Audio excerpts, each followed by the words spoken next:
Welcome, everyone, to Davos Fingers coverage of House of the Dragon. This is episode 135, covering episode 9 of House of the Dragon, The Green Council. I'm Scaddy, and with me, as always, is my buddy, Matt. Yes, Scaddy, and a nice catch there. We'll be releasing these episodes every single Friday. Well, I mean, this Friday and next Friday. Holy cow. 2 more left, man. There's only 2 more. The idea behind it is to digest last week's episode and then get you ready for this coming week's episode.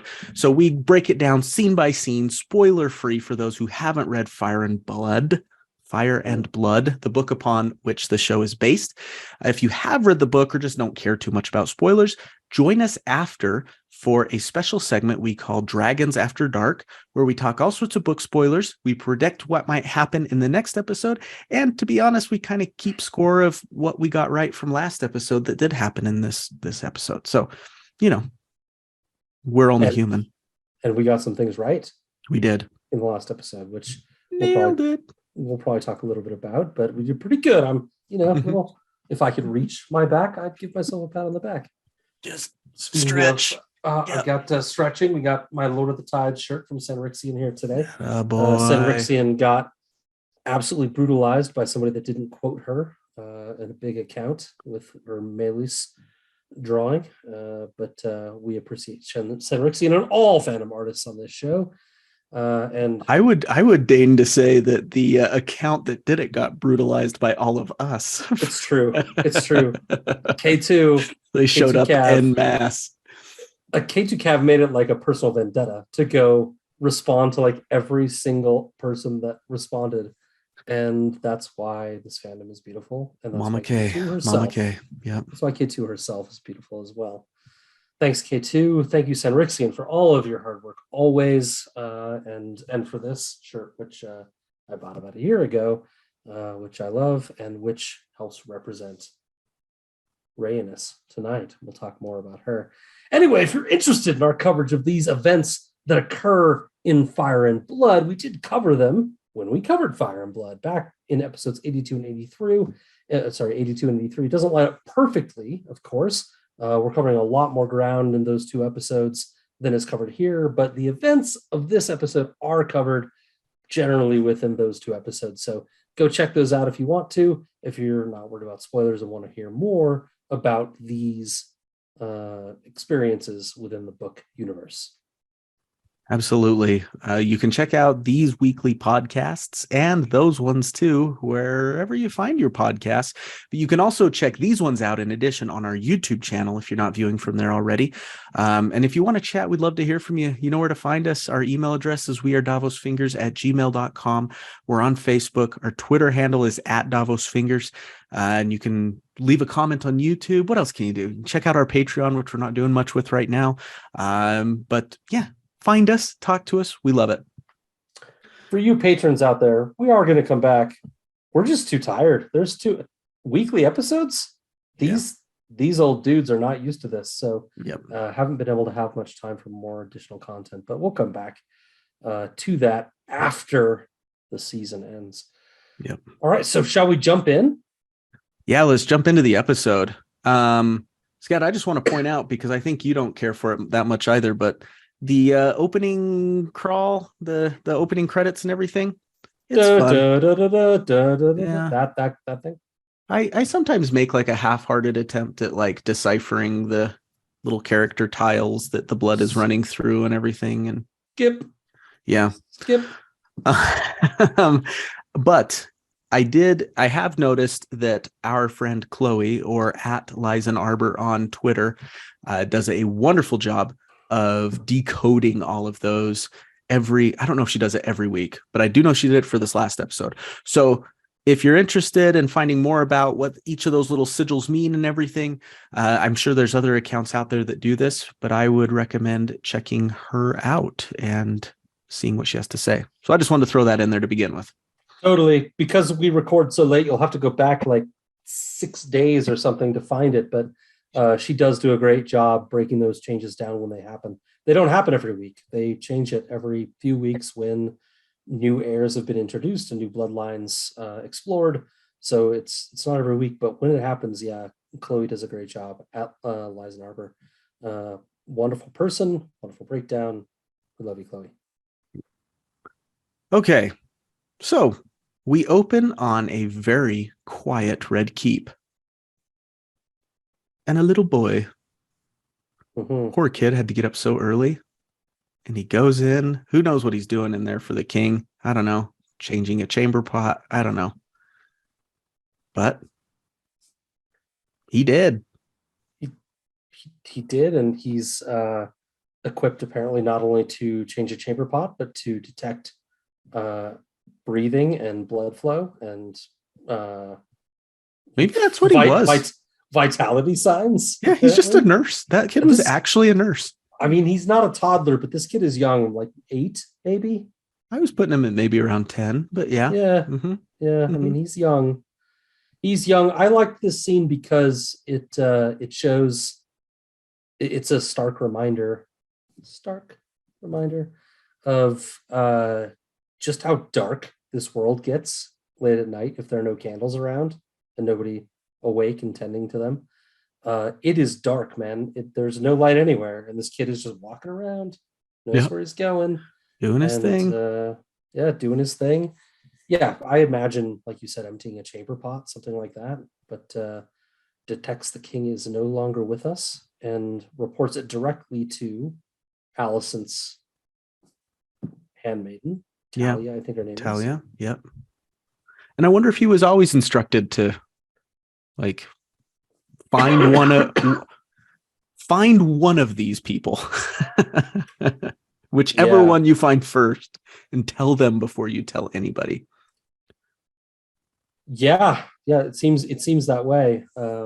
So Talia goes to Alicent, and Alicent immediately says, "Tell no one, stay here." Mm-hmm.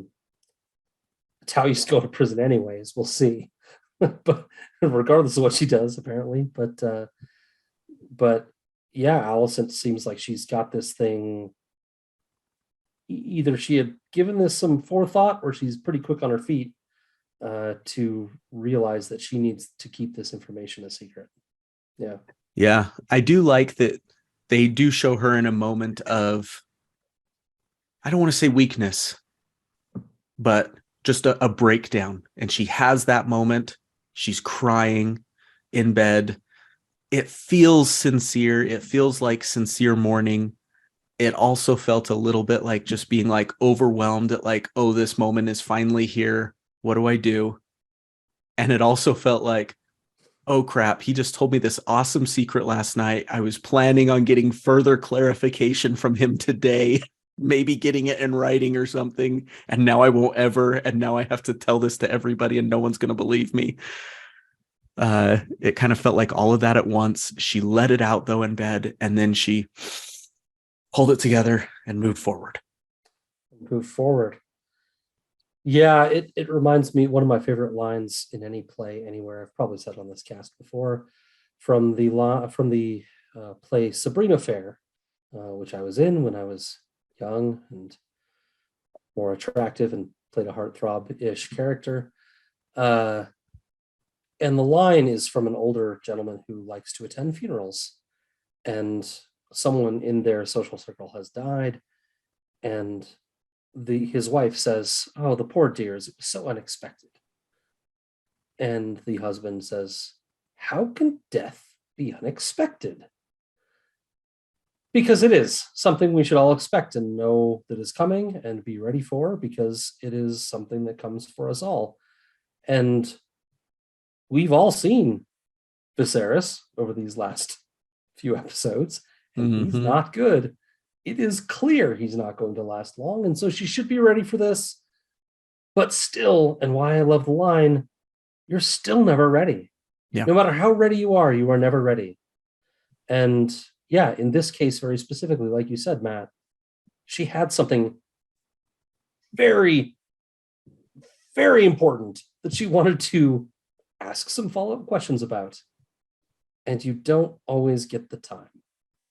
So,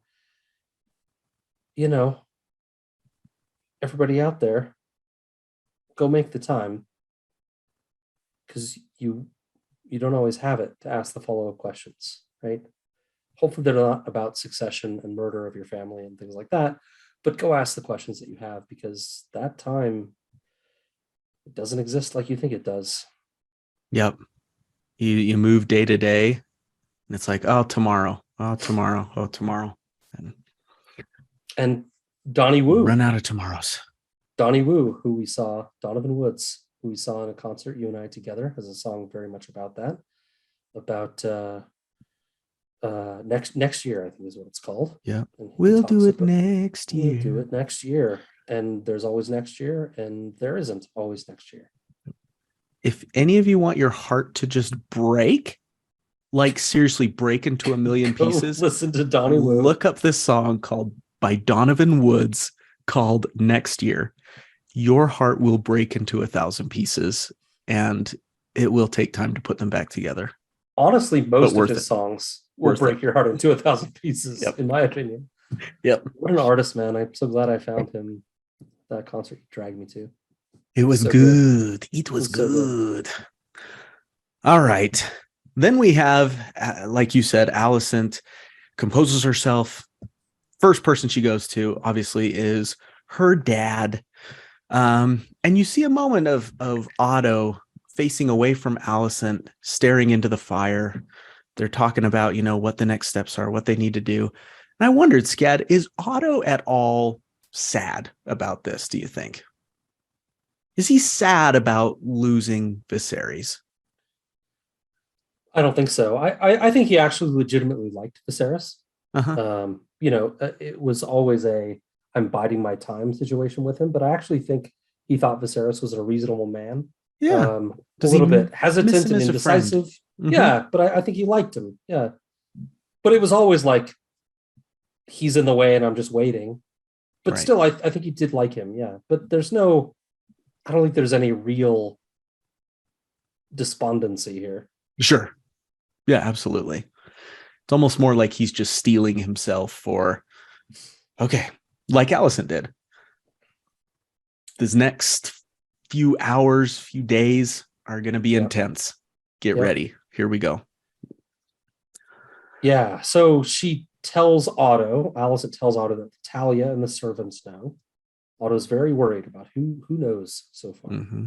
Mm-hmm. And then she drops what she thinks is a bombshell that Viserys had asked her and wished for Aegon to be king. And to me, Otto's like, we were going to do that shit anyway. It's like Mallrats, right? Yeah. We were going to destroy the stage. We are going to do that anyway. Like, we're going to make sure that game should really happen anyway. Yeah. Yeah. I wrote that down too. How does this new information that Alicent gives Otto change anything? Does it change anything? I think all it gives him is more leverage over Alicent. I mean, he was going to do all these things anyway. Right. It was more just like, oh, great. Well, this is something I can use to pull on your emotions and make you, because to him, she's a bit of a loose end. He sees her as someone that has a relationship with Rhaenyra. They just had this dinner where they connected and maybe they've made a bit of a peace. And so he's got to deal with that.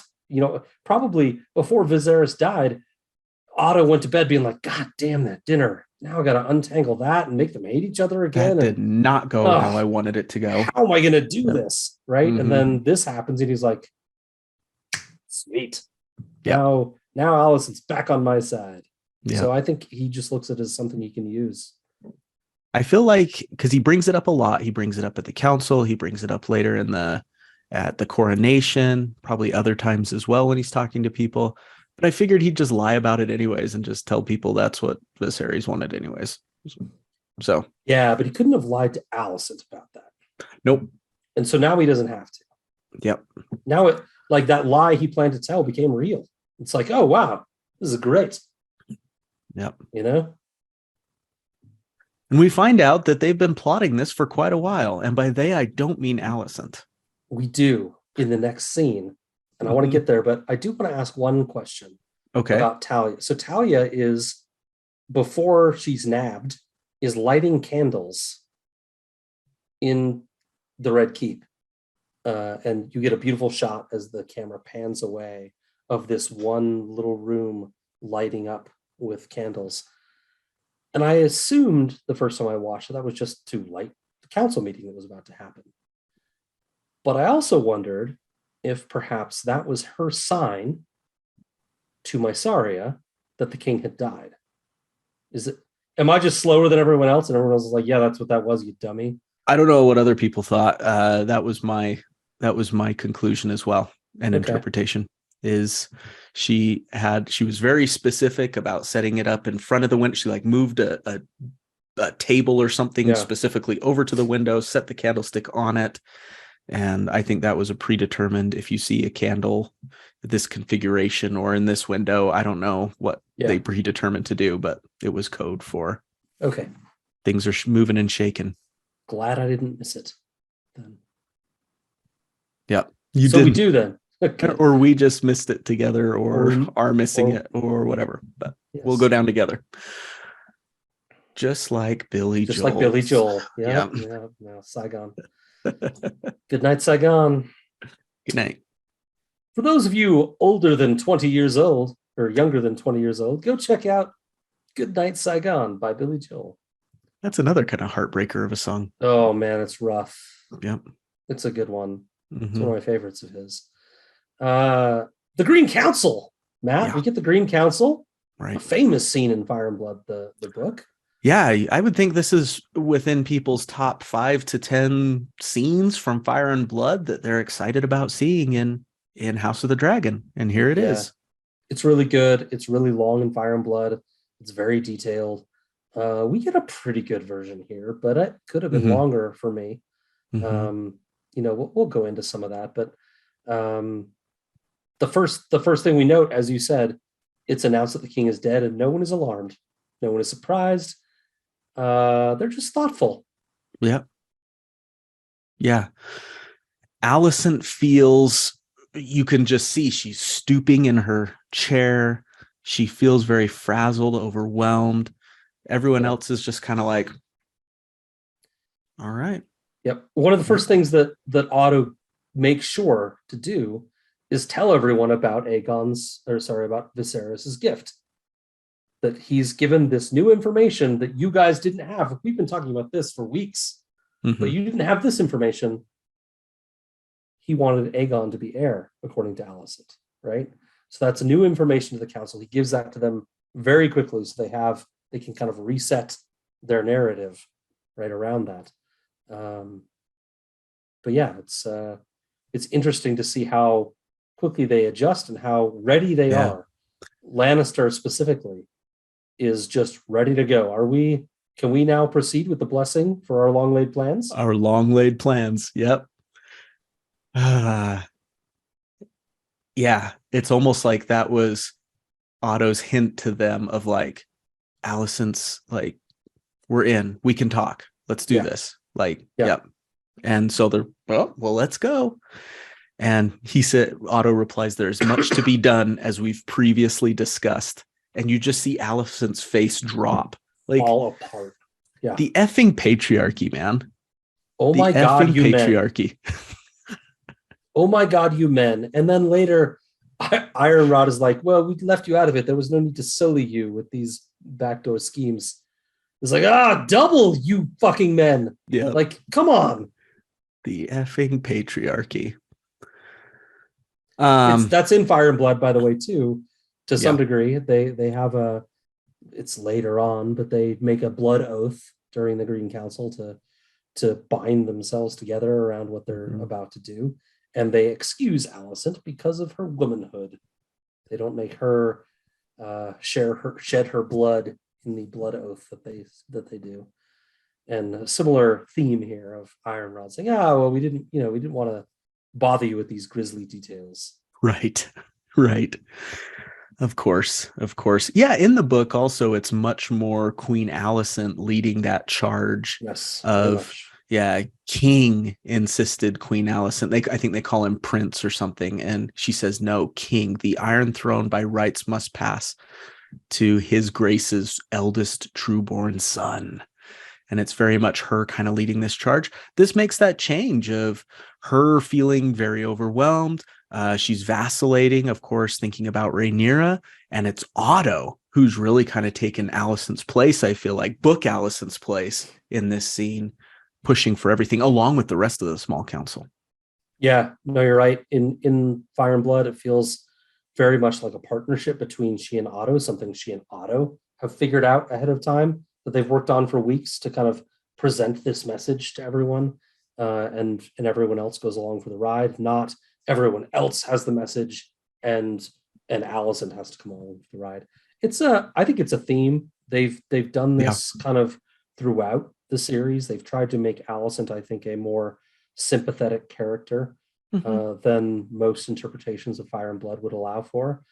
I don't hate it. I think it's interesting for sure. It was pretty clear that's where they were going from the beginning by aging her down and making her a friend of Rhaenyra, and they've stuck to it. And it's interesting because it's split with her, the dichotomy of Alicent, the caring friend, versus Alicent, the righteous mother, right? And trying to almost just correct Rhaenyra's sin, if you want to look at it that way. It's been very interesting to see that kind of both sides of her, and she kind of almost plays the opposite of what everyone else is playing in the moment. Well, right. Everyone's over here. Okay, well, I need to be righteous then and call it all into question. Very interesting. But yeah, you're right. Very different than Fire and Blood, wherein she is a ringleader. She is very much running the show. Do this with Otto kind of nodding and agreeing and pushing forward more evidence. Yeah, good call out and good summary of that. I agree with you. It's I don't know if too many like Alicent fans from Fire and Blood, like people that are just like, I love Alicent Hightower, and making this change, I feel, does make her that more sympathetic character that leaves you guessing and being like, oh, I don't know, maybe I kind of like her a little bit. She's just, I don't know, in the book, she's hard to love. You make the excuse that she's just trying to be a good mom for her kids, but then you don't love her kids, well, except for maybe Helena, but Aegon and Aemond are jerks. And so it's like, well, she's trying to be a good mom to these jerks. So it doesn't garner any more sympathy in my book. So it's nice I like it. I like feeling conflicted. I like seeing a more human side of her. I enjoyed that part of this council scene. So yeah, there's a lot there that you kind of went through there, Matt. I mean, I think Fire and Blood very much depicts the Greens, I think, as the bad guys, at least early on. And then as you get going, you realize, they're just all bad, right? Yep. But it depicts, I think, the Greens as the ones at fault to begin with. And I feel like the show is doing a different depiction wherein you can kind of see their side of things, specifically Alicent, maybe Otto and the rest of the council less, but Alicent, at least, you can kind of see her end. And it's effective. I think it is effective. This episode in particular is meant to kind of balance the scales, I feel like. A little bit. Yeah, a little bit. It's effective. I think they do a good job. And, for a TV audience where, they don't want it to be, I think, super one-sided. I feel like, well, they're kind of doing it in a lot of ways, but in this case, I feel like they're making Alicent at least more sympathetic. They're doing other things elsewhere to make it not so, but I think they're making Alicent more sympathetic here and more relatable. Yes, so we're on the same page there. But this council meeting, although short, does follow along with some of the things in the book down to some really specific details. They talk about the greatest danger was deemed to be at Storm's End. Maybe more on that later. That's brought up also in the book. Even as simple as the book goes to talk about how they divided up the crown's gold and sent it into 4 different places to kind of protect it and not keep it all in one place. Lannisters bring up that. And there are 2 gold cloak leaders. The gold cloak leaders, all of that. Loyal to Daemon. Yeah. One big time omission, and I'm interested in seeing where this goes, is in the book, Larys Clubfoot is a member of the small council as the Master of Whisperers officially. And of course, in the show, that's more of a behind the scenes. His official title, I think, would just be Lord Confessor. He works the dungeons and gets interrogations from people and things like that. But he's not an official member of the small council. Yeah, I don't know that he has any official title. It's almost just kind of like he's hanging out. They do call him Lord Confessor. Okay. So okay, I missed that. I think he's holding down that position. But not in the council, which is interesting. In Fire and Blood, for those that don't know, he's there, and it's made a point of saying several times that he doesn't say anything. He doesn't say anything until the very end. And the blood pact that I mentioned earlier is his idea. Yeah. But before that, he says basically nothing. He's just famously silent, doesn't say a lot, and when he says things, people listen, right? Mm-hmm. And he's in the show. It feels like he's got very much more of a behind the scenes role, and I think that will work. We can talk more about that later, but I think it will work out for him. He might never join the council. It's interesting in the role he's in. Yeah, that's true. But the next big thing we get, in the council is something also in Fire and Blood. Beesbury stepping up. Only Lord Beesbury spoke on behalf of Princess Rhaenyra, says the book. And he does. That's right, he does. Way to go out swinging, Beesbury. Way to go out. We've seen him a kind of a bit of a doddering old fool the last couple episodes, where even when he's talking, nobody's paying attention. He stands up. He's assertive. This is ridiculous. You can't steal people's birthright. Calls Aegon an imposter. Mm-hmm. Says that hundreds of lords swore fealty to Rhaenyra. But they're ready for it. I mean, the council is ready for this. The arguments are on their lips as soon as he starts fighting them. He calls it seizure, theft, treason, accuses them maybe even of murder that he will have no part of. Mm-hmm. But he's pretty much shut up by Kristen Cole. Well, yeah.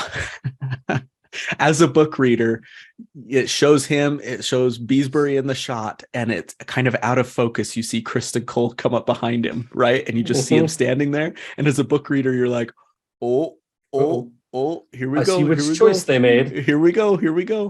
Did you think he was going to get his throat slit? Yeah, I figured it was going to be that.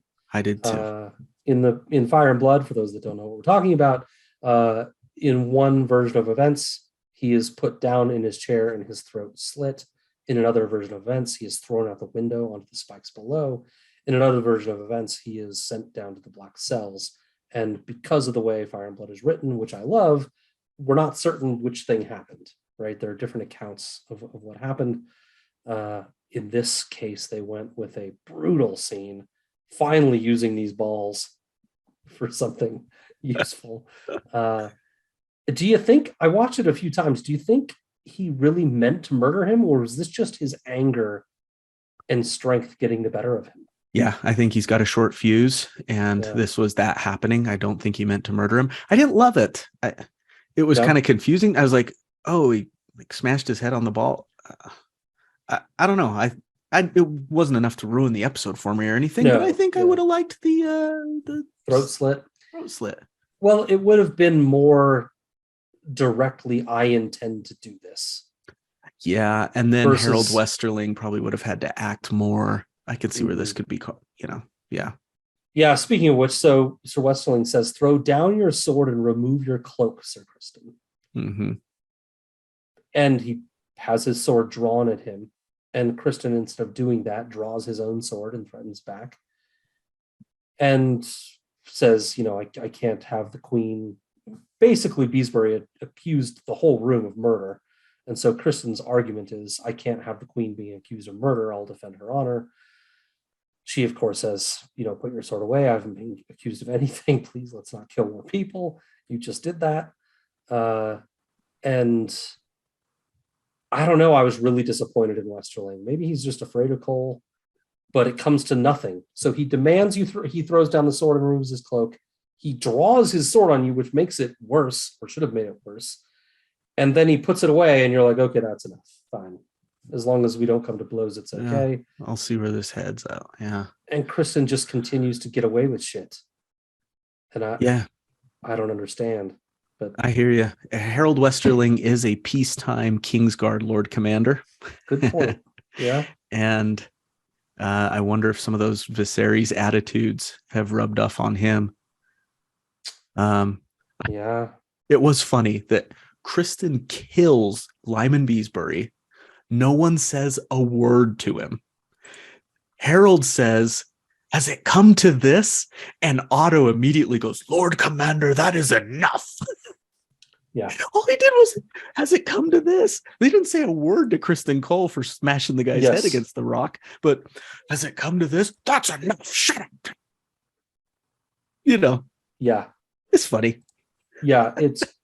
It's crazy. You mentioned a peacetime commander of the Kingsguard, which you're right. I didn't really think about it, but there hasn't been any major threat in decades, of which that time is when Westerling has been in charge. The Godfather has a famous phrase about a peacetime and a wartime consigliere. Tom Hagland? No, Hagland. What is it? It's Tom Hagen. Tom Hagen. That's it. Tom Hagen is a good peacetime consigliere, but when they need wartime, they got to go to somebody else. And yeah, I feel like maybe Westerling excused himself, but they might have replaced him anyway. Yeah, for sure. Because he's not equipped for this. Like you said, I didn't think about it that way until you brought it up that way. Yeah. And then they say the door remains shut until we finish our business. We're not going to remove Lord Beesbury's body.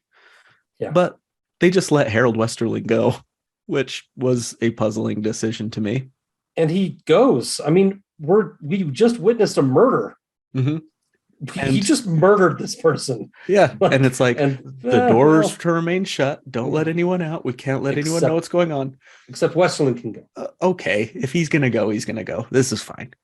I did like that he had his Barristan Selmy moment and took off his cloak at least and, logged his complaint. Yeah, man. I want to know. I want to know how Westerling does that. It's like unhooking a bra with 2 fingers, like immediately. Like you just like. He's been Kingsguard for a long time, man. Yeah, just twist. How many times has he removed his cloak? You just got to twist like ripping a shower curtain off with. He takes it off at night before bed. I guess so. Sends it to the dry cleaner. I guess it all. I figured it came off as a piece, But like, I guess you're right. It probably does kind of come off easily. These poor Kingsguard knights. We'll talk about them some more later with some of the decisions Eric Cargill in particular makes. But I mean, a more sly Harold Westerling, when he's commanded to go get Rhaenyra, would have been like, "Sure, no prob, as you command." Yeah. Bye. Exhale slowly. Yeah. And then Homer Simpson's into the hedge. Yep. And then as soon as he's clear, you see him just running, his little feet just going. Yeah. And he escapes to Dragonstone, probably taking some knights with him, and all is well. But these Kingsguard are not known for their slyness and cleverness and tactical That's probably nature. for the best, to be honest. Yeah. Barristan Selmy talks about that in Dance with Dragons, right? When he's in Marine with Dany, talks about how he's not made for all this, subtlety, as Han Solo would say, sneaking around. Yes, that's right. Beats all this sneaking around stuff. Yeah. Mm-hmm. So we've kind of passed over it a little bit, but one of the main conflicts of this scene here is that as they're talking, Alicent realizes that what they're really talking about is supplanting and potentially imprisoning or killing Rhaenyra. That's what she says. You plan to kill them. Yeah. And they kind of go. They're like, well, it's unsavory, but yeah. Unsavory. Or that's what Otto calls it. Exactly. Or while indicates that a living challenger invites bloodshed. Or while in Fire and Blood, mostly interested in kind of saving his own skin in his accounts. But here is kind of seems like he's on board. He's like, look, if we're going to do this, we can't keep Rhaenyra alive and kicking. She's got to be at least controlled. I don't think he's in for murder, maybe, But Otto is unsavory and 100% necessary. unsavory. Yep. The king didn't wish for the murder of his daughter, Alicent says. He loved her. And Ironrod says, and yet. And she shuts him up and threatens to send him to the wall. But here's where it really comes down to me. So she puts up a fight. She's like, this is not what Viserys would have wanted. We need to tell Rhaenyra. We need to bring her in. We need to deal with this. But Tyland says, it's brilliant, really. What do you suggest? Yeah, I thought the same thing. Well, what do you want us to do? What do you want to do then? Mm-hmm. We have this plan. We want to execute here and do it this way. What would you say? And, for those looking to defend Alicent, here it is. This was the moment. Like, what do you suggest? Silence. She got it was a brief moment, and I get that. I know it was very fast. She doesn't really have any power here exactly. Otto technically, legally rules. He's the hand and has control. But she's kind of been running this show for a while and has respect from people. She could have said something, summon Rhaenyra to discuss something. In the end, she's silent because she realizes that if they want to put Aegon, her son, on the throne, this is what they have to do. She's only arguing for effect. Yeah. She doesn't have any other path that makes any sense. She has no suggestion to give. And that's why the question from Tyland was brilliant. Yeah, good point. Once again, the effing patriarchy, because like you said, I think she realized in this moment, you framed it as if I'm going to get my kid on the throne, this is what has to happen. I agree with that. But I think I made this note in a later scene, maybe the one where she's talking to Otto later, but it can be made now.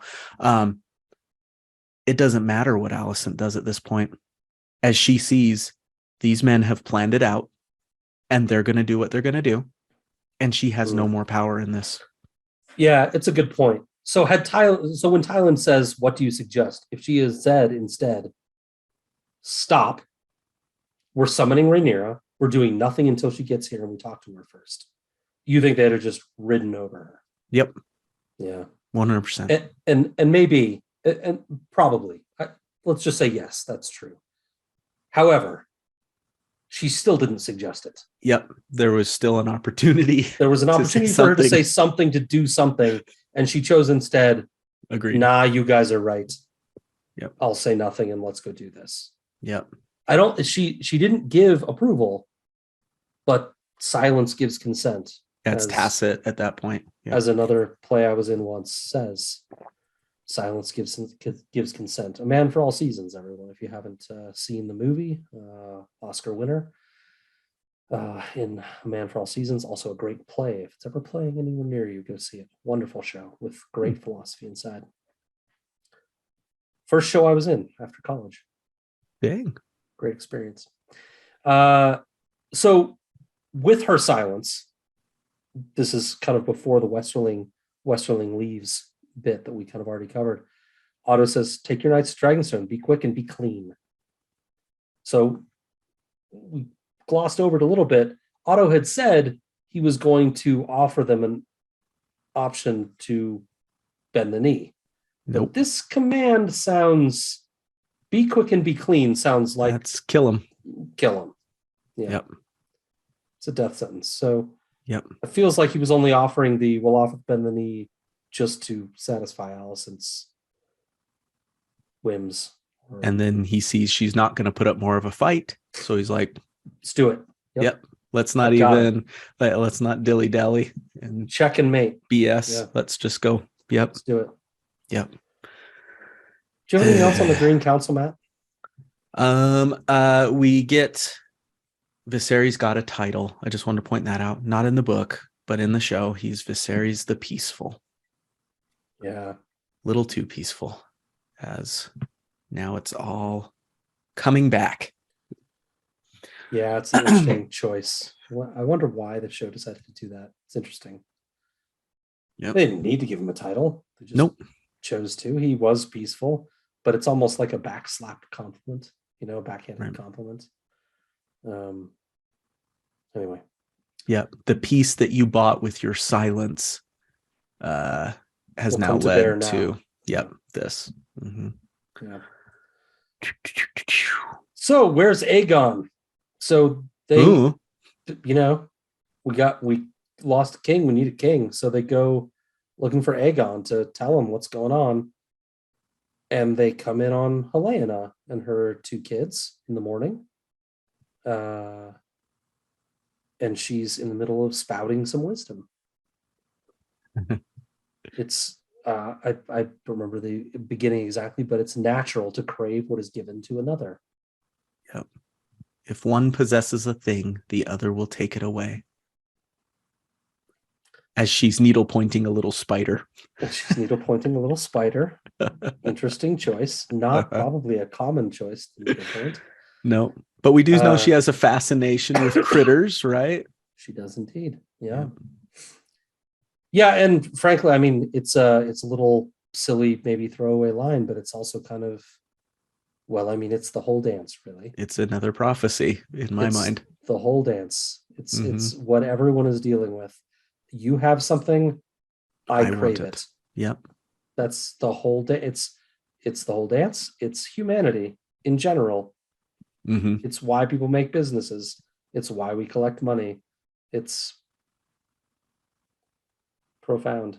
And the poor, I think we mentioned it in the last episode, maybe during Dragons After Dark, is that the response she gets from the serving girl or the nanny, whoever it is that's playing with the children, is just like, sure, whatever. Which is usually how they respond to Helena. On that note, we do find out that her and Aegon have had children, apparently. 2? Yep. 2 they look like the twins, which would be Jaehaera and Jaehaerys. Mm-hmm. Yeah, interesting. In Fire and Blood, by this point, they've actually got 3 children. I don't know if that's a spoiler or not. It's a difference between the books and the show, which might come to bear in interesting ways. We'll see. Her response, "Where is Aegon?" they demand. "Not here." She kind of looks around a little bit with her eyes. And she's just like, "Not here." But also, it's cute and nice, but also she's ashamed. Sure. And when Otto looks at her, she looks down. And I feel like Otto's already turning the screws on this girl. Grooming. He's already got, he's already got his hooks in her and he's controlling her too. And she's already ashamed at not knowing the answer to one of his questions. And that's alarming. Freaking monster. She also scoots away from Alicent when she comes to sit down. And when Alicent reaches out to her to kind of comfort her, she recoils. She will not let her touch her. Yep. Keep that in your mind as we continue to talk, everybody. Okay. We got some stuff about Helena at the end. Whoop, hit my mic. We got some stuff to talk about Helena at the end of the episode. Good. I'm excited to hear that. I saw your teaser tweet. So I'm interested to hear, she repeats the warning, there's a beast beneath the boards. Yep. And with that, seeming scared at Otto and Alice, ashamed with Otto, scared, or I don't know, doesn't want Alicent to touch her. She almost has a little tiny sigh of relief when Aemond comes in. Did you notice that? When she saw it was him, she kind of went, not like big, but kind of just almost like a visible relaxing. I didn't see it, but I'm glad to hear it. That's interesting. I've seen stuff this week about in the fandom about kind of, the fandom goes crazy for little things, but proposing that maybe Aemond loves his sister, and I don't really buy into that exactly, but there is that line from the funeral where he's like, "I would do my duty if I was asked to marry my sister," or whatever. But that's more about his duty and his familial loyalty, which I think is the theme that we see with him. And that's where I see it is Aemon's a loyal brother to her. He's a weirdo, whatever, but he sticks up for the family. He always has, and she feels safe with him. yeah, I don't want to dismiss the fandom ideas that there's something there necessarily. I don't think we have evidence enough to say no, absolutely not. But I think we can also pretty easily chalk it up to Helena sees him as a person of strength Protector. and Yeah. loyalty Hmm. in this family. And he's rock solid and stable and someone that she can count on. Yep. So whether there's more to it than that, I don't know. But Yep. so then the kind of the little sidebar to this little scene in the room with Helena is that then Otto goes to find, I'm going to say it's Auric. It's Eric. Okay, it's Eric. It's E. It's E. I'm going to have to lean on you this whole thing because It's crazy, man. I don't know. But he tells him to go find Aegon and bring him to him alone. Right. Yep. And now we get this interesting mad caper. So begins the race for Aegon, the amazing race. Biggest waste of time in TV history. I didn't love it. It was a little too drawn out. Kind of like the space chase in episode 8. The slowest getaway chase in movie history. That, and when they did the like speeder chase through the streets. Oh, not yeah, the speeder chase when yeah. they're on those creatures. I forgot the name of them. Yeah. The little bike guys. Yeah. Oh man, I hated that. That's where I sat there during The Last Jedi, which does have its redeeming moments, but that's the one time where I sat there in The Last Jedi and asked myself, I waited 2 years for this. Anyways. If you want to hear us cover The Last Jedi, we have a whole episode of Films Get Fingered, probably somewhere Patreon. Around episode 70. I don't know. It's on our Patreon. It's on our Patreon. Yeah. Okay. Spoiler, we didn't like it. Well, I didn't like it. I think you landed like. I thought it was okay. I think I gave it a 1. I think I gave it 1 finger. Yeah, I think I gave it a maybe 1.5. You did. Yep. Because it's the only film that's gotten so low a rating, I think, of us. I really didn't like it. It was more about the tone. Yep, I know. Anyway, let's not. Yep. Yeah. If you want to hear why, go check that out on our Patreon. So Eric agrees he's going to go find him, right? And then we get a little interlude scene where Rhaenys wakes up and is locked in her room. Yep. So Rhaenyra and her family, I presume that night, went back to Dragonstone on still ships. Flew home like they said they were going to. Yeah. Flew home or took ships with their whole entourage. I don't know. I think they arrived in a ship. But she said she's going to come back on Dragonback. Right. Yep. But it's, who cares? Regardless, they're gone. Right. They've left. So they're not there. But Rhaenys apparently stuck around for a little bit. And she's locked away now.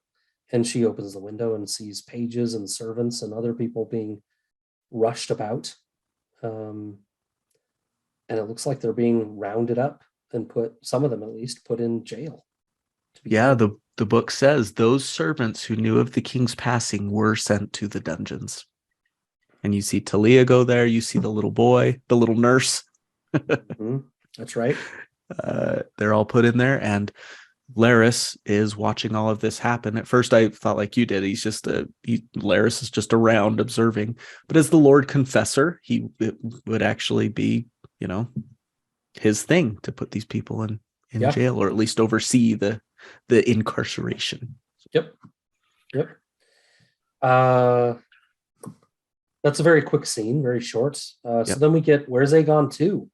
And this is now Alicent's turn to send people after Aegon. She wants Sir Criston to go find Aegon and bring him to her. In a very saucy way. A little bit. Very, very, I'm trusting to you. And super close in his personal space. Very much. Hand on his arm. Everything you feel for me as your queen. I think they're bumping on the side.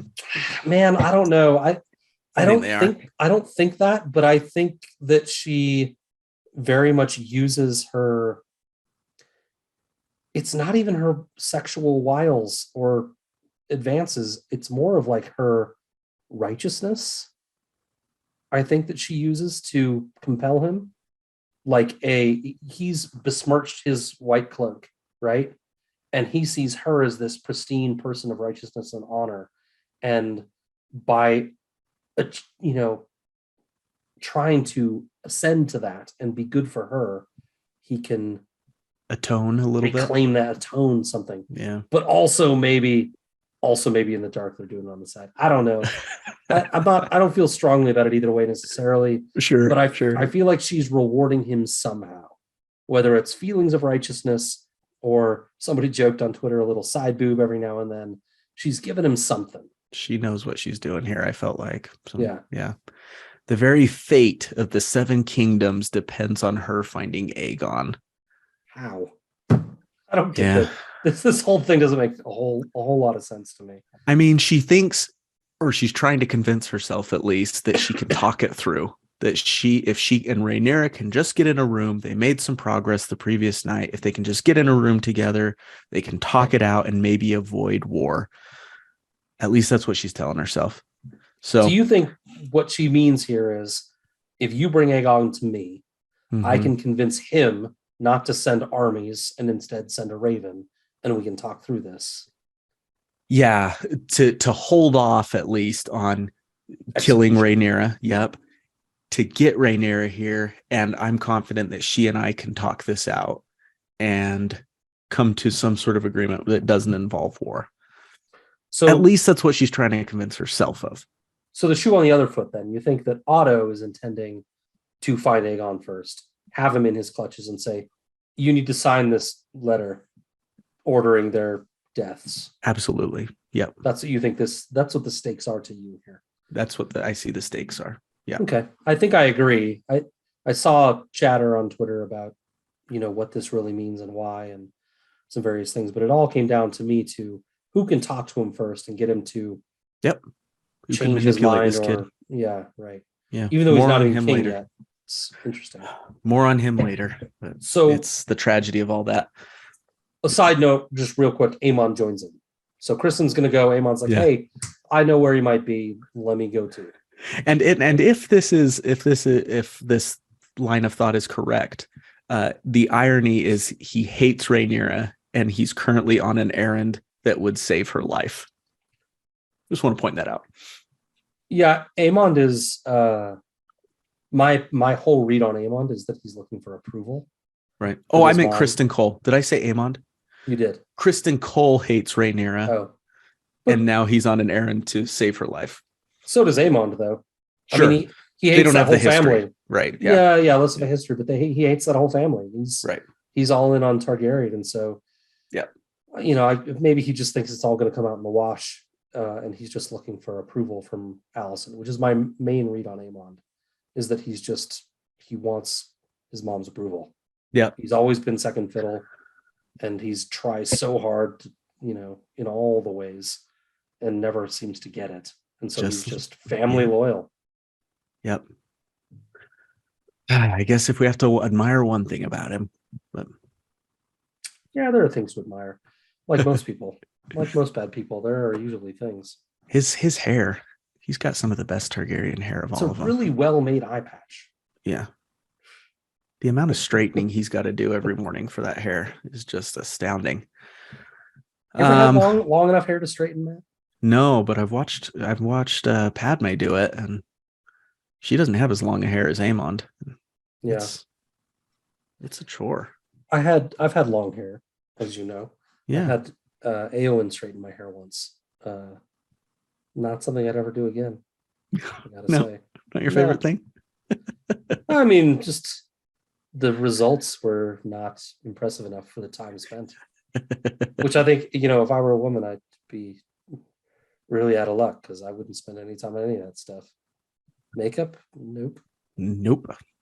Who needs it? So now you don't, ladies. You're beautiful just the way you are. You're beautiful as you are. Every single one of you. We love you. Mm-hmm. Not in a creepy way, just in a respectful way. Mm-hmm. So now we get another scene. Where's Aegon? Where's Aegon 3? This became a running joke in my notes. I hope you had a chuckle. Where's Aegon 3? Where's Aegon? It starts with a nice pan over King's Landing. It reminded me of which is Charlie and the fun. Chocolate Factory. Mm-hmm. Yeah, that's true. And I did love finally getting into King's Landing a little bit. And we did get some of Well, it yeah, we've been there a before. few times. Damon and Rhaenyra out partying and everything. Mhm. But here it felt like we were getting into just the everyday life. And Yeah, it that was wasn't a interesting. crazy night scene. Yeah. Mm-hmm. Yeah. Yeah, I see what you mean. Yeah, so they're wandering around looking at what Aemon thinks are Aegon's haunts. And you Right. quickly come to realize that actually Aemon doesn't know Aegon at all. He's gotten, yeah. Because he You might have takes known Aegon of a few years ago, but right. He takes Kristen Cole to places Aegon hasn't been in years. mm-hmm. He's like, oh yeah, this place. Like He's he moved took me there way on when I from was this stuff. 13, 7 years ago. Mm-hmm. Mm-hmm. Right? Like this is not good. The woman doesn't give many leads, basically says he doesn't come to the Street of Silk anymore. He does other shits. His tastes are known to be less discriminating. Yes, which is a very polite way, as we'll learn, to put what Aegon is actually interested in. Right. The look she gives Aemond is priceless. She kind of looks him up and down. Aemond had been to this very place to lose his virginity, apparently. Time to get it wet, as Aegon had told him when he was 13. And it kind of looks like Aemon's into her. Yeah, uncomfortable. This he again, it's kind of the uncomfortable Alicent around the approval thing ladies. to me. I feel like he's into the mom thing. I really do. I think he's into the older lady thing. And Go for it, brother. it's mostly about approval and of somebody older in positions of respect. Yeah, I like that. I think that's a good read on him. We have to point out just Kristen Cole being an idiot, saying things like every woman is an image of the mother to be spoken of with reverence. How does this guy look himself in the mirror? He who has called Rhaenyra some of the most horrible things you can call a woman is now saying that. It's just, he and Alicent have spent a lot of time together. A lot of that same stuff that she has said in some of her self-righteous tirades. We're seeing Kristen Cole say. Yeah, Kristen's this dude's a piece of work. He's kind of like he's like a, I don't know, just like a walking piece of slate. Like I don't think he's got any personality in there. It's just like rage and hard anger. Yeah, it's sad to see what that's done to him, that anger and resentment. Yeah. Shall we move on to something not looking for Aegon? Yeah, please. For a moment at least. For a moment. You get one scene, Matt, just one. Here we get Otto with a collection of lords. The book talks about how they went out and sought those lords specifically that had bent the knee to Rhaenyra in order to get their new allegiance. And this, I get the impression this happens over a day. Is that what you got too? It's like an hour. Yeah, I mean, yeah, it feels like they identify people quickly. But like this whole event. Oh, you mean the whole day? Yeah, no, it's like one day. Yeah, right. This is one day. Yeah, right. Yeah, in Fire and Blood, it happens over almost a week, I think. Right. And so they have time to get some of the outlying lords to come in and bend the knee. But they had to just like round up the dudes that were close. Yes. Or that happened to be at court at the time. Yeah, maybe it's meant to be symbolic of the fact that they're going to do this in general throughout the kingdom. They do make a note in the Green Council meeting about sending ravens to their allies at River Run and Highgarden. So probably this is meant to be a symbol of, okay, we're doing this locally.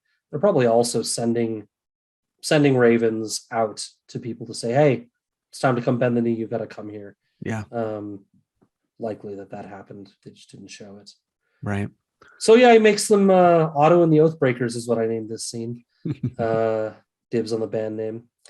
But he makes them pledge fealty to Aegon instead of Rhaenyra. And basically everybody but 2 or 3. Yeah. Bend the knee. I didn't catch the name of the guy who spoke up, the guy who was like noticeably not going to go. I They even didn't checked give like it. IMDb and everything, and I sometimes they'll Yeah. name the character in the cast. They didn't in this one. I'm sure somebody zoomed into his cloak and like saw a symbol or something and determined who it was, but They'll tell that's us. not us. Yeah, Yeah. that's not. We're not going to do that.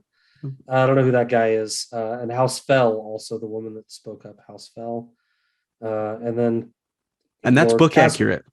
House Fell. Yep. Yeah, she spoke up, and I don't know if this will be a spoiler alert, but I think it's implied by the episode. She is executed officially for refusing to bend the knee.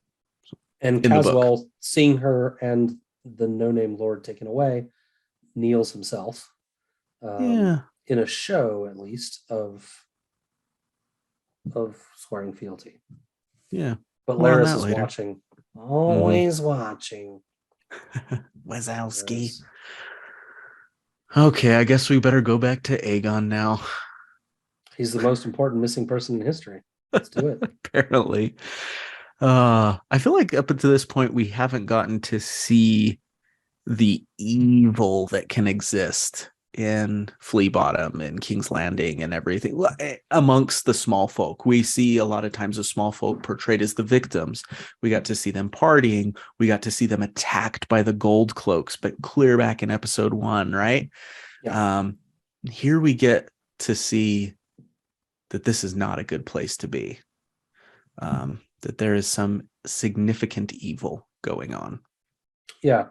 We've certainly seen sex work. We've seen, dice and gambling and things like that. Yeah, but that's portrayed as like, here you can love freely, yes, know? Like, exactly. Yeah. Yeah, I didn't mean to paint sex work negatively. I just, or gambling. It's almost just like these are the things that people partake in here. And yeah, you can find freedom down here. Totally. Yeah. But this is a different story. Right. And what we see here is literally Eric and Eric. I'm just going to say Eric and Eric because I'm fine with that. The show does. Yeah. It's literally children murdering each other. This place they walk into. For sport. Yep. There are people betting on them. They filed their teeth and made them grow their nails out to be more effective. They mentioned something similar in Fire and Blood. I don't remember the exact words. Yeah. That's where they actually found the king. Yep. Was in a place like this. They said Sir Kristen found the young king to be, so it was Kristen that found him in this drunken naked in a flea bottom rat pit where 2 gutter snipes with filed teeth were biting and tearing at each other for his amusement.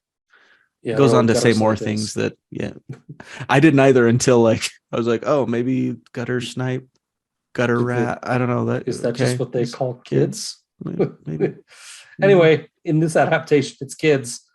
Looks bad. It's mentioned by Eric, the one that guards him frequently, that Aegon spends many a night in this place. And then he nods to show his twin brother down there another thing that he should notice, which is a little boy with silver blonde hair, which we're meant to believe is Aegon's child. And Eric says, probably one of many. Yeah. So if you're getting the picture of Aegon, if you didn't already have it, this is a guy that comes to these places of sport where children are basically forced to kill each other, or at least maim and hurt each other.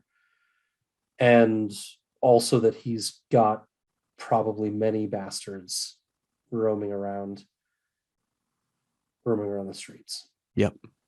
And I think they do this for a point. They want to show Eric and Eric's differing or similar but slightly different takes on whether it's okay that this is the kind of person that's going to become king. Right. Do we really want to find this guy? Yeah. Yeah. Right.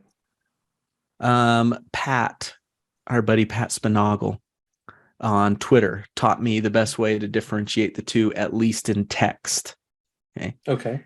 Eric with an A, as I would pronounce it, Arik. A for Aegon. It's only helpful if I can tell them to part on the screen, though. Arik ends up supporting Aegon. So that's what I'm saying. For text purposes, that's how you can remember it. Okay. Arik is the one that ends up supporting Aegon. A and A. The In visual, text, though, Eric is already at King's Landing, isn't he?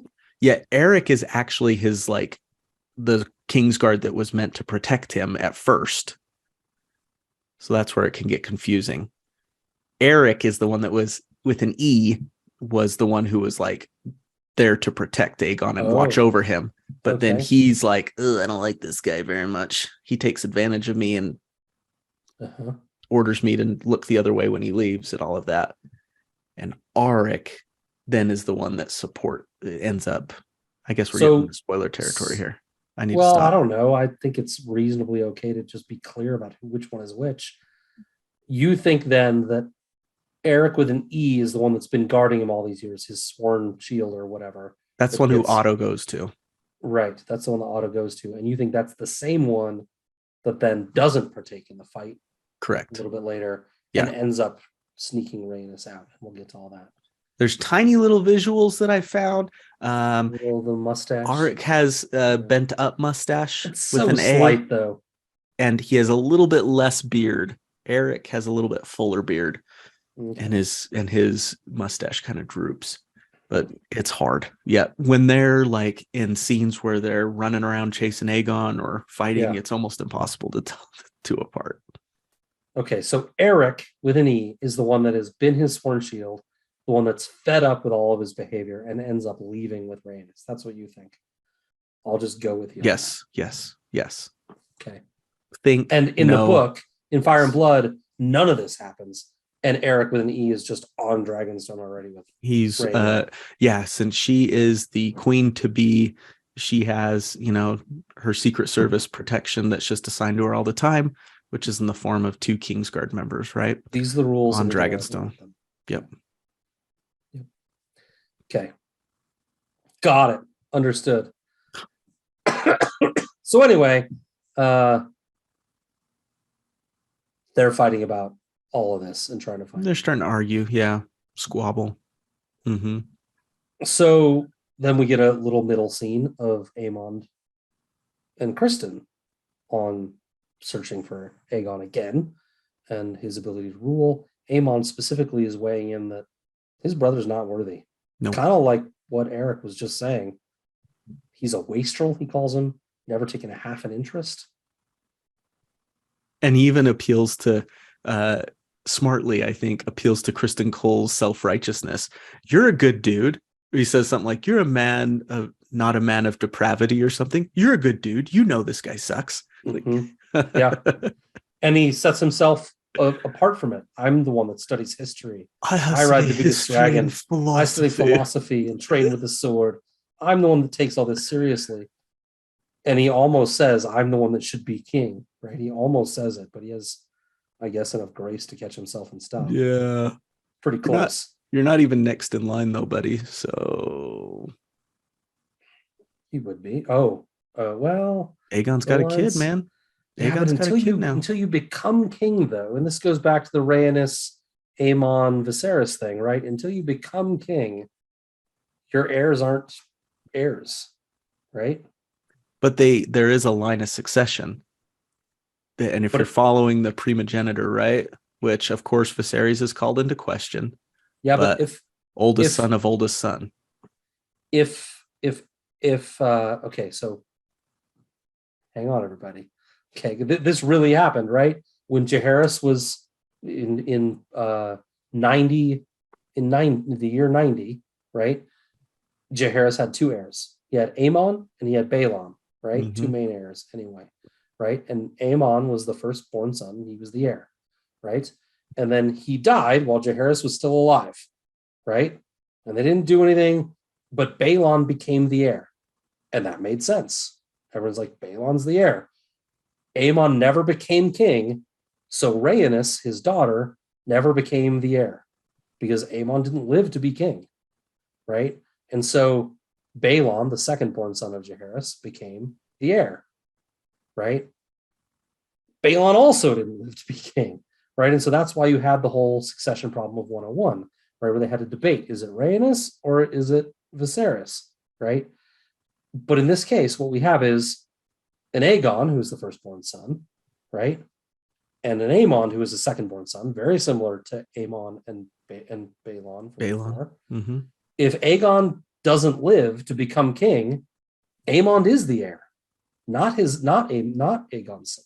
In these fuzzy rules of succession, but if we're just going purely on primogeniture, I would argue that if Rhaenys had been a boy, it would have been different.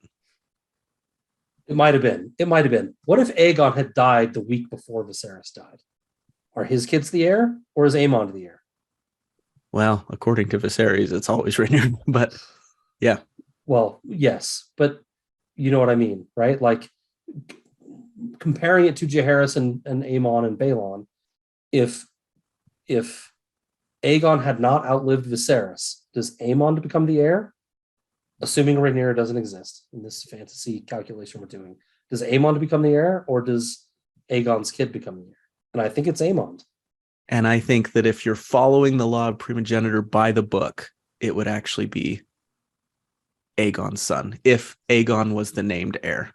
I think it's always disagree with you. I think it's always the oldest son of the oldest son. We'll have to go through history and see.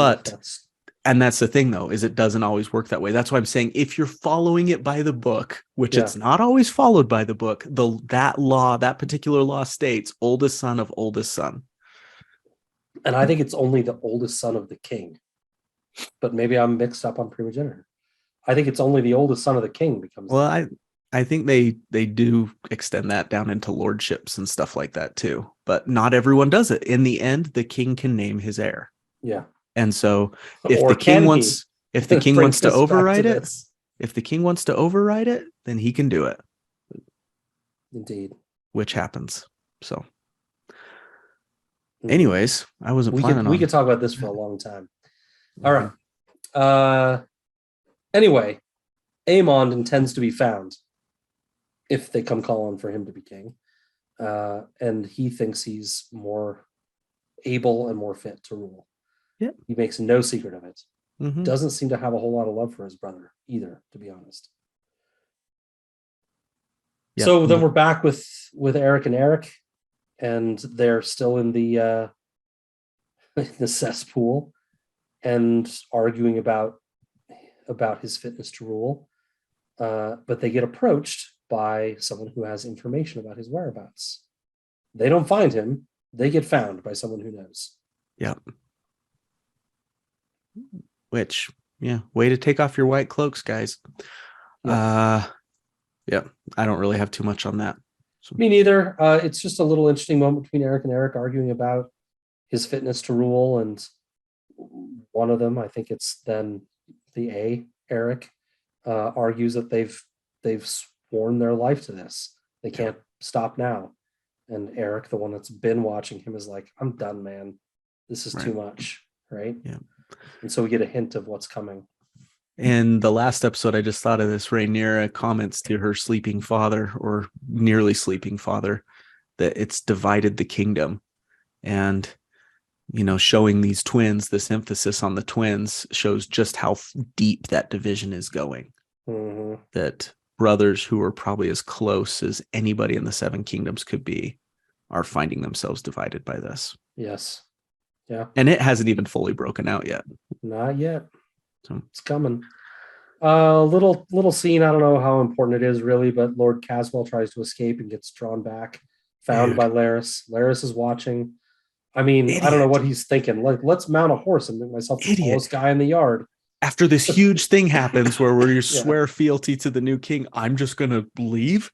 Can't you get one of those fancy cloaks and sneak out a side door? For sure. Into King's Landing instead of mounting a horse and just leaving? Opening the big, slow, loud gate. I was expecting so much better of you, Caswell. Like when he did the faux, I'll bend the knee. I'll show that I'm bending the knee. I was like, he's going to be able to escape and get to Rhaenyra and tell her something. No. Nothing. And then when he's brought before Otto Hightower, he doesn't even have a story to tell. No. Like, what were you doing? And he's like, I he's as silent as Alicent is in the council meeting. He's just okay, bye. Otto wastes no time. He's just Caswell. like, let the King's Justice take him. Like, he wastes no time. Yeah. And we do get, probably the more important part of this scene is that we do get Laris somewhat negotiating with Otto. Otto says, "You've spent many hours with the Queen," and Laris says, "Yeah, there's no reason those hours might not in the end benefit you." Oh, dude. He's He a is, player. yeah, he is playing. Now we have this emerging faction between the Greens of Yeah. Otto's side and Alicent's side that just arose like this morning. Like it's only been two factions for like a matter of hours, and Laris is already exploiting it. Yeah. It's true. It's true.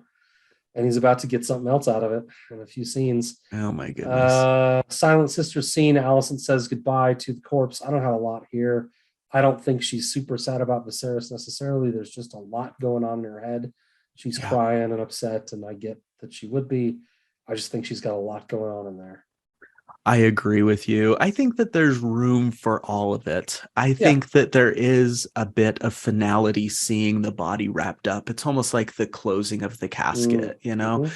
And she spent a lot of years with this guy. And, you know, as we've talked about before, he was no saint, but we've also talked about before how at times they seem to have a pretty good partnership. And we commented on how there does seem to be at least some affection, even if it's not a true love match.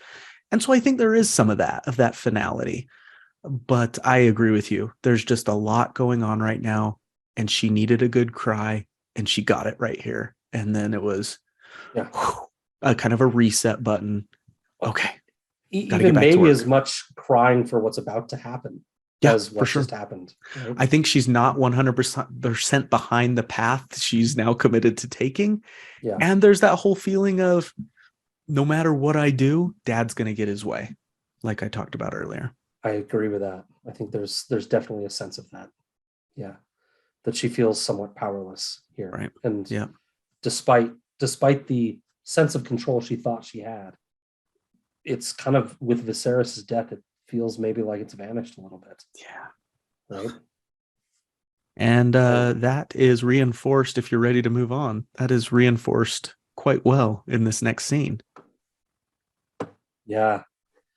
An interesting scene. So two powerful women come together, Alicent and Rhaenys. Alicent basically goes to Rhaenys to ask her for her support. Mm-hmm. Can I have your vote? Yeah. Can Rhaenys, I count on your vote?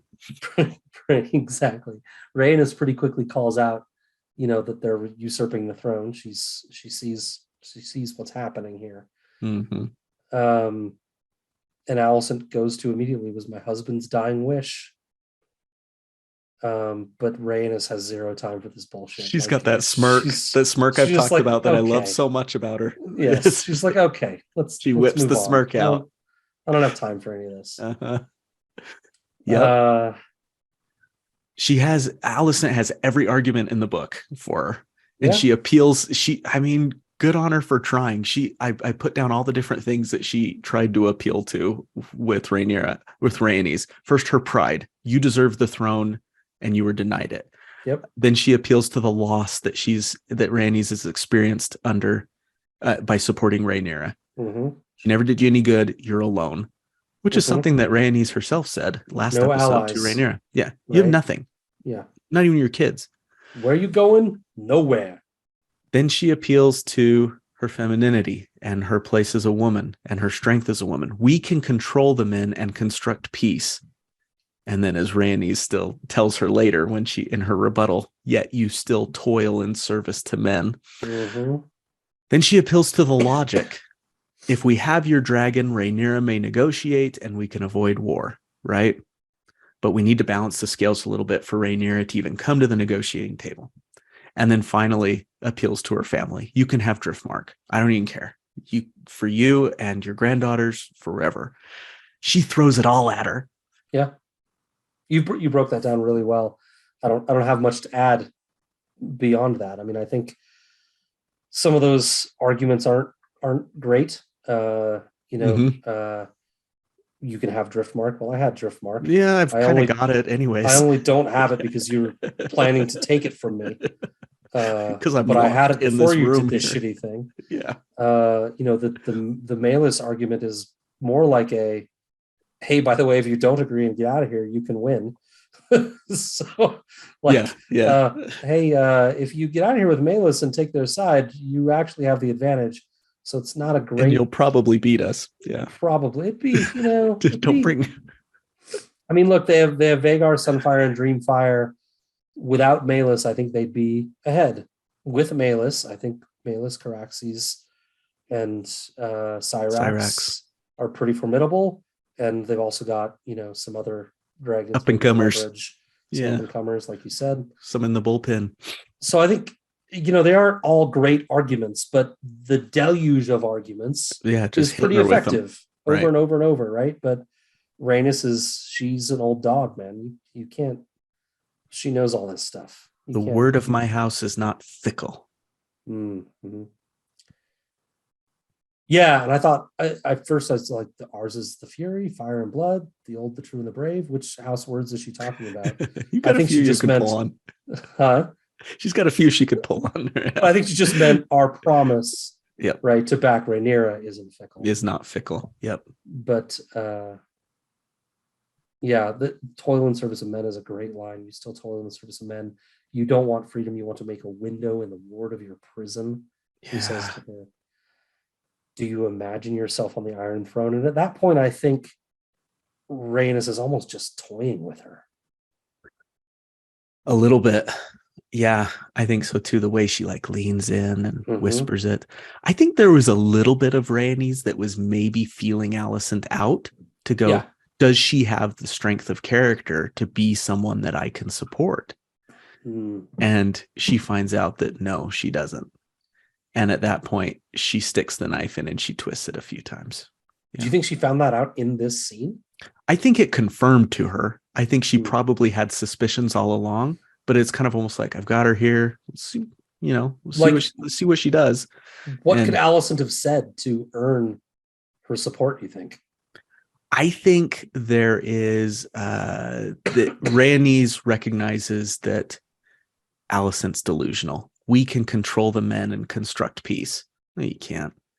And I think if she would have just come out and said it honestly, like, we've got an uphill battle ahead of us, come at her with some more honesty rather than some of these delusional statements. Yeah.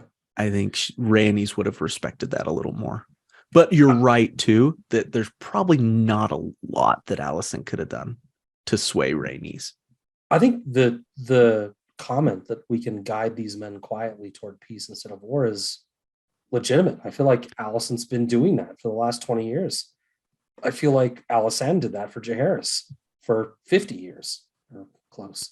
I feel like that's a story of history where women are really guiding things behind the scenes with the men in charge. It seems like a statement of truth, like absolute truth to me, what Alicent's saying.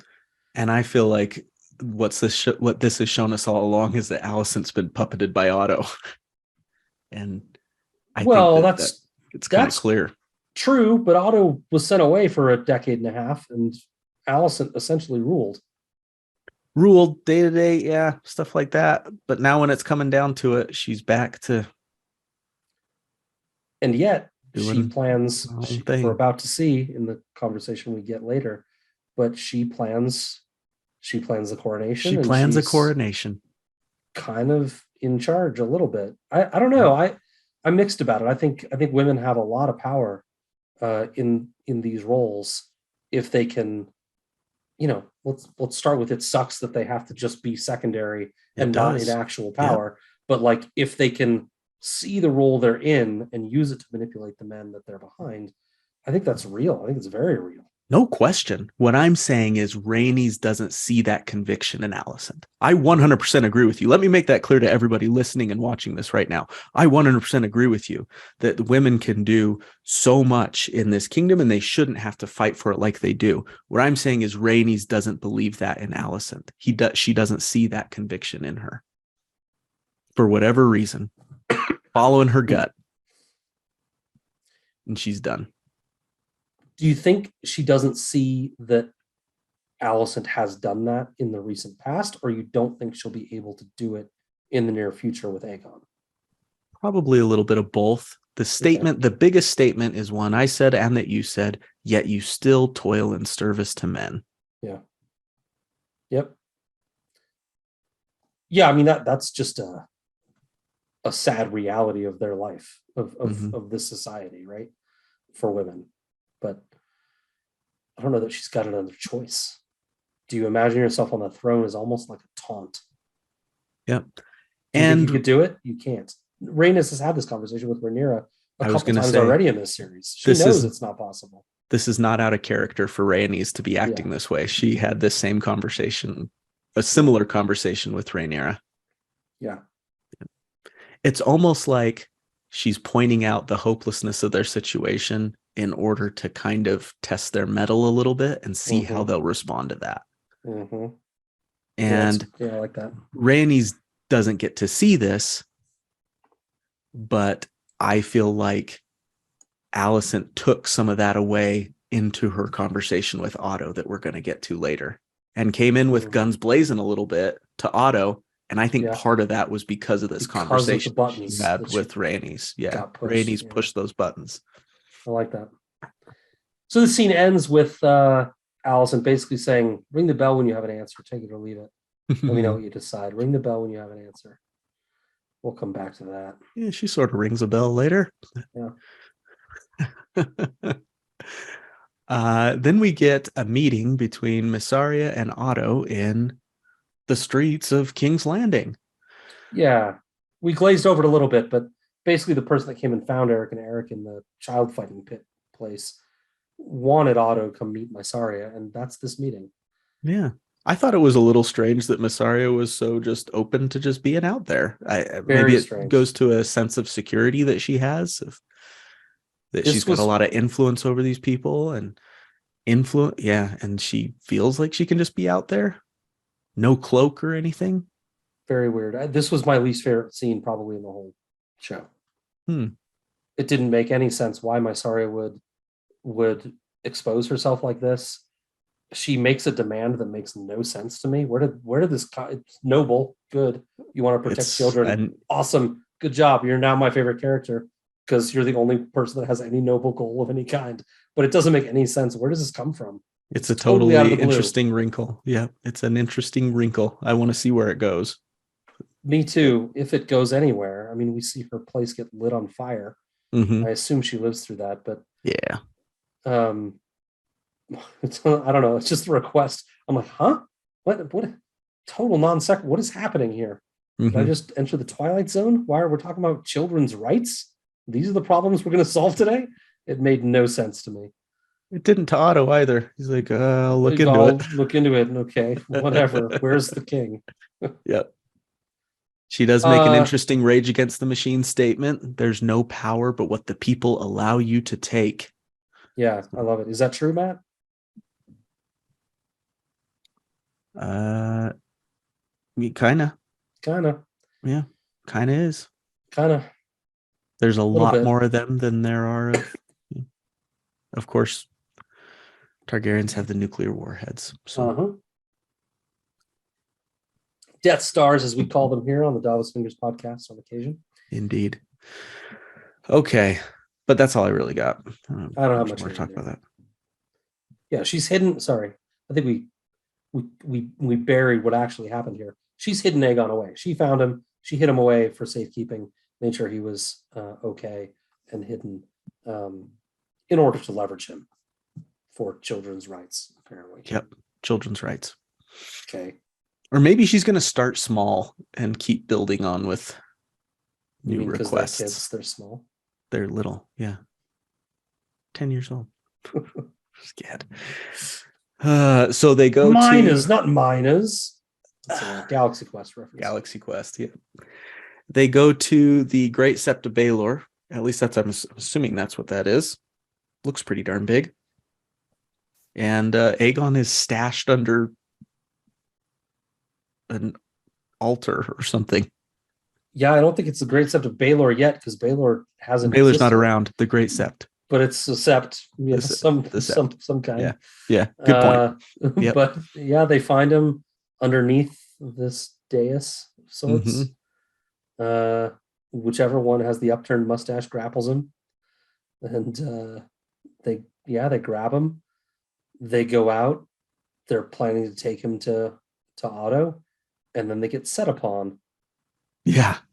Real quick, while they've still got him back in the Sept, I love noticing the little moments in these shows. I'm always like pointing them out, and they're fun for me because it felt like this moment right here where they've got him, and Aegon says, "I want my mother," and Eric with an E gives him like this little look, and to me that it's like of disgust, and that to me was what sealed it. It was like, nah, this ain't worth it. I was teetering a little bit. My brother made good points about duty and everything, but no, we're done now. Yep. I want my mother was the deal breaker. I'll have to go back and look at that again. It's just a tiny little look, but it's kind of like almost like an eye roll. Him, right? The other one. They're both kind of there around him. Yeah. Like it's the three of them together. Yeah. And he just kind of does like this look of disgust. And it's the tiniest little thing, but no, this guy's not gonna be my king. Nope. No. So that's a good point. I'm gonna have to go rewatch that because I didn't see that. So they get outside and Kristen sets upon them and they have this little sword fight, which is nice. Yeah. Good little scene. Fine. Whatever. Fine, whatever. Kristen gets beat a little bit. It was nice to see. Yeah, these Cargyle twins, at least Arik can throw down. They're not on the King's Guard for nothing. Yep. But one of the brothers, Eric with an E, is not participating in the fight. Just not trying to keep Aegon, just stands and watches. Which is, Matt, I know you've got twins in your life. I have twins in my life. Hard for me to imagine the twins that I know just standing around and letting this happen to their twin. It was weird for me. It's a quibble I have with the episode. I know what it's meant to do, but it just seemed like a little unbelievable, considering that these twins, as far as we know from the history, maybe not in the show hasn't emphasized it, is these guys are closer than close, right? Yep.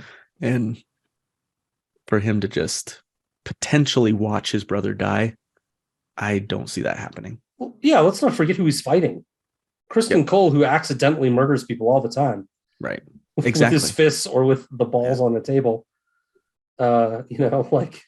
This guy's a loose cannon. You're literally potentially leaving your brother to death. Yeah. Even if he's gonna be like, this is Arik's fight, I'm gonna let him do it. I think he'd be like closer down to him just in case he had to hop in. Yeah. Not standing clear at the top of the steps. And then of course you have the other brothers. Yeah. Aegon and Aemond in this scene struggling. Aemond subdues Aegon really just for the sake of subduing him to control him and bring him back. But Aegon in those moments really says he has no wish to rule. He's not suited to do it. He's being very honest about this. Don't make me do this. I won't be good at it. Right. It's a compelling, maybe the most honest character moment we've had from anybody in the series so far. That's a good point. I'm not meant for this. He's legitimately scared to death. Yeah. And it hit me why, and it's obvious. It's probably hit many people many times before.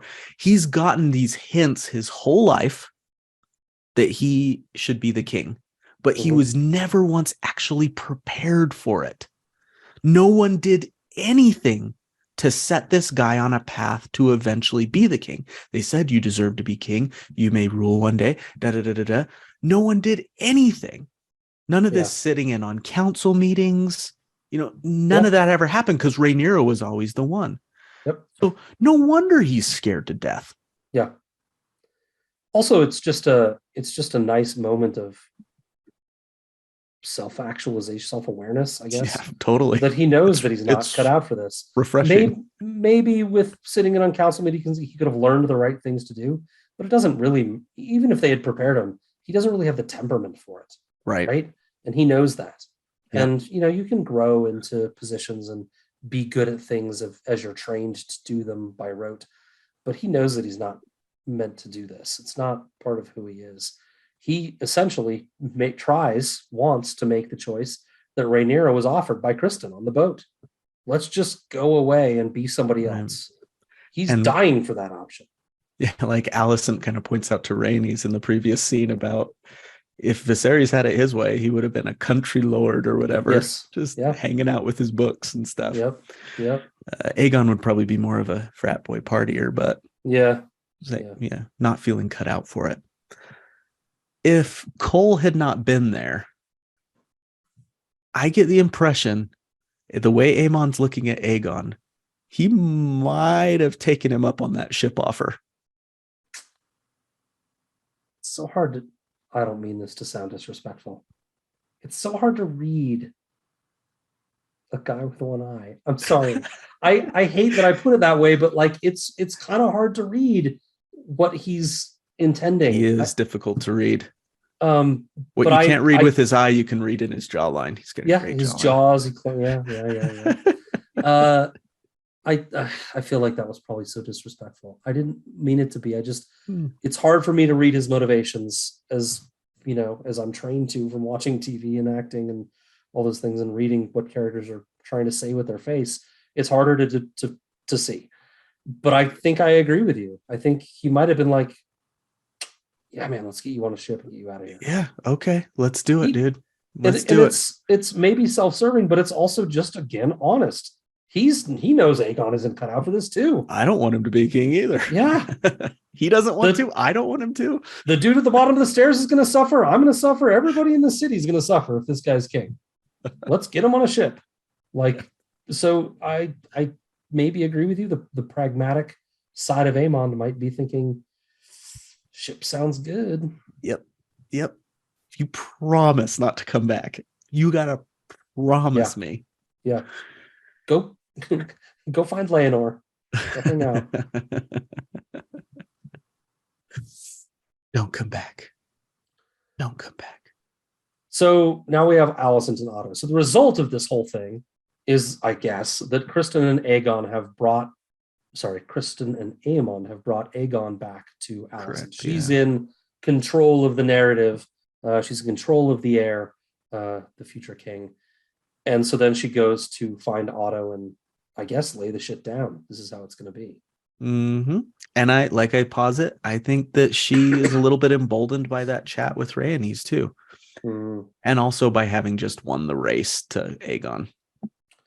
A little bit. He kind of throws that in her face. He's like, you treat this like a game. It's like, you didn't, Dick. Oh, shut up, Otto. Yeah, shut up. The gaslighting going on here is just insane. Insane. Like, if he had won the race, he'd be gloating about it. Instead, he's diminishing it and just calling it a game. Yeah. Relied on one another these many years. Really, Otto? Relied on one another, or you totally manipulated and controlled her and made her do things? We want the same as a things. Child. Our hearts have been as one. And she calls him out immediately. Yep. Our hearts were never one. I see that now. She says she compares herself to a chess piece. Calling herself maybe a pawn that he's pushed around the board. He calls her a queen. He made her a queen of that chess game. Good turn of phrase, I suppose, but really she hits the nail on the head. She says she never even knew what she wanted. She was just told what to want and didn't know what was right to want or not herself. And that's it's a huge indictment on Otto, and it's a huge thing for us to really take into consideration when we're weighing Alicent's value, is that she never really had any control over life. And I don't think anybody here, at least on our cast, has quibbled with that ever. I mean, she's always been kind of led and controlled and forced into situations, right? Yeah. I think the show points that out more clearly than the book does, for sure. I agree. Yeah, I feel like the book makes it more like a Marjorie situation. Yeah. Where, to me, Marjorie feels like she doesn't hate this. She's in the game. And certainly there's some family collusion and everything. But she's a player in it. But she's a player, and she's doing her part, right? the book makes Alicent feel that way to me, but the show doesn't. I think Right. makes her much more of a tragic character in this lack of control that she's had her whole life. And Otto feels himself getting beat. We should say Alicent, as you mentioned before, lays down the law. This is how the coronation's going to go. They're going to make it a PR event because they have to. Yep. For anyone to accept this guy, they got to go clear back to the beginning. They got to use Aegon's stuff. They got to have they've got to have it all ready to go for this thing to work. And Otto Gotta have the falls back Septon, on. gotta have the Kingsguard commander, gotta have everybody in Yeah. line and setting this up to look real. Look As good as possible. Yep. You look so much like your mother in certain lights. You look And so also, much like your mother. Oh God, it's disgusting. Yeah. Because that's what he can turn to. Yeah. That's what he falls back on. You look so much like your mother. Holy shit, dude. That's gross. After she leaves, he says, "As you wish." How about just say "as you wish"? You don't need the whole comment about the mother.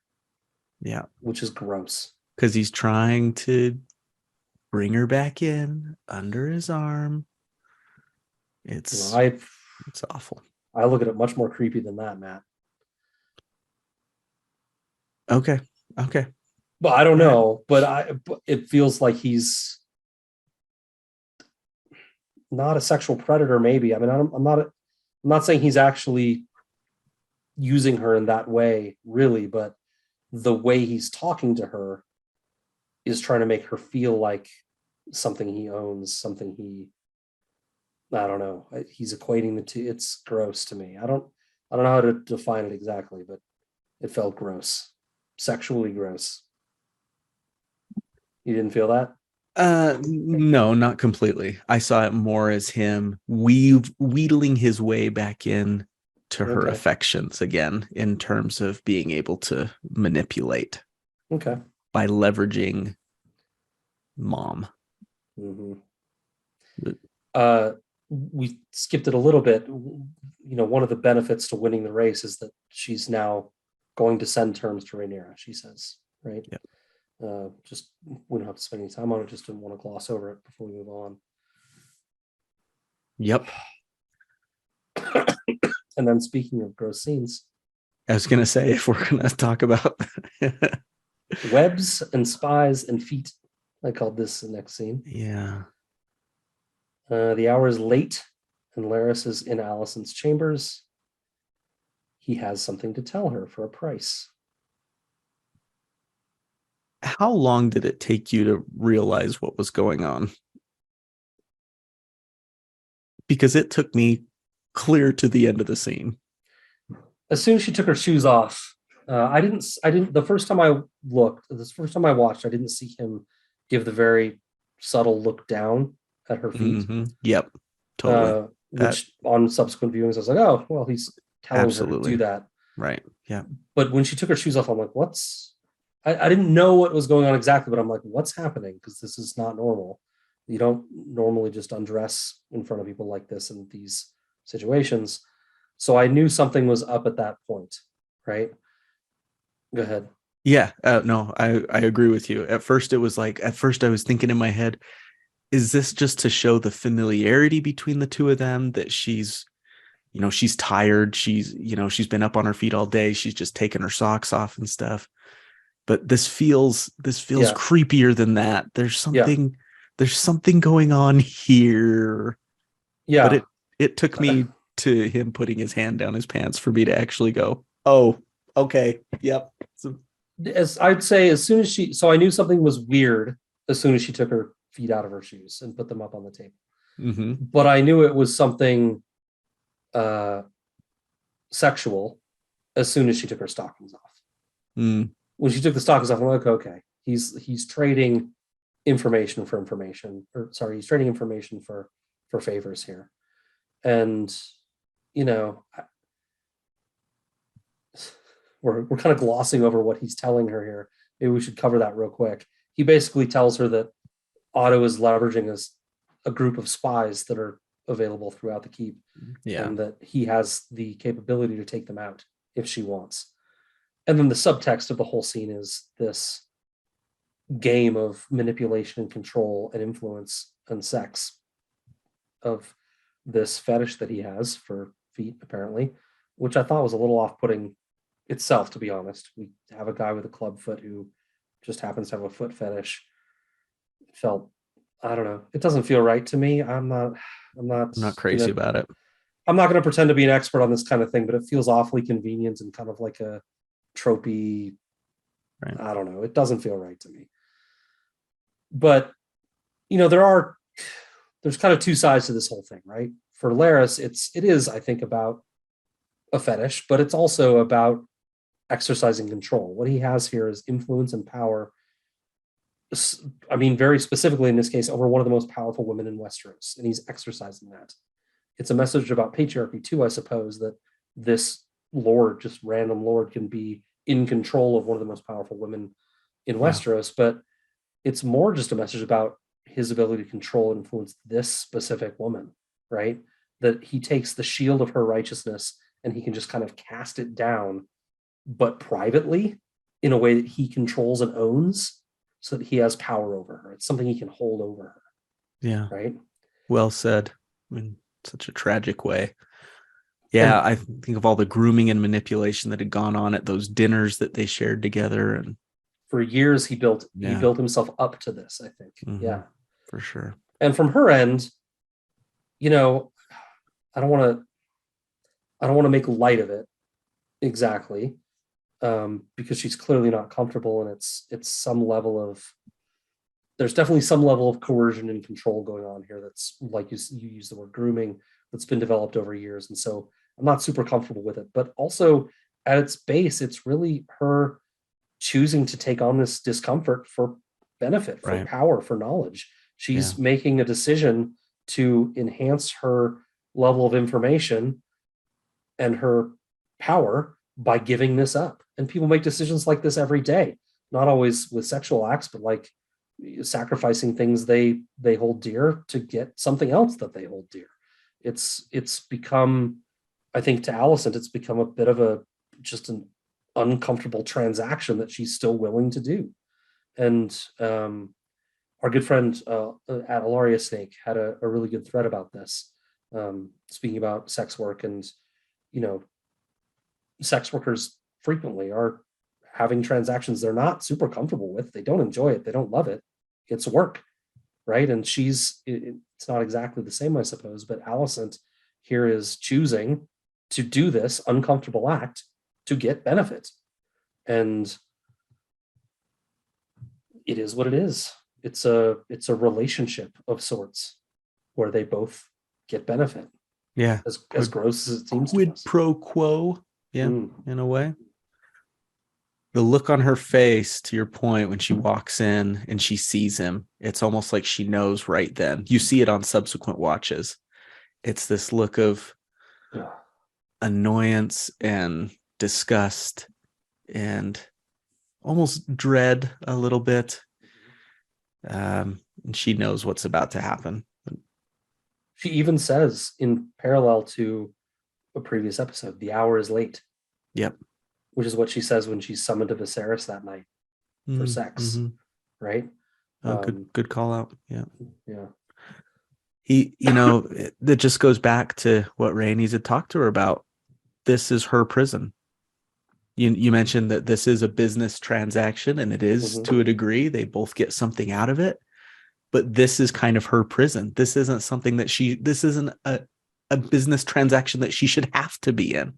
Yeah, but this is true. That prison that Rhaenys talks about, where she wants a window, and you can just see it in her eyes when at the end of the scene where she puts her feet up on the sofa that she's sitting on. You see it in her eyes. It's like a window, right? It's something that she can see out of, maybe see some light coming through, but it's perhaps also a window is something that someone else can see in and see her situation. You know what I mean? And I think that both of those things are things she might be kind of striving for here, or wish she had.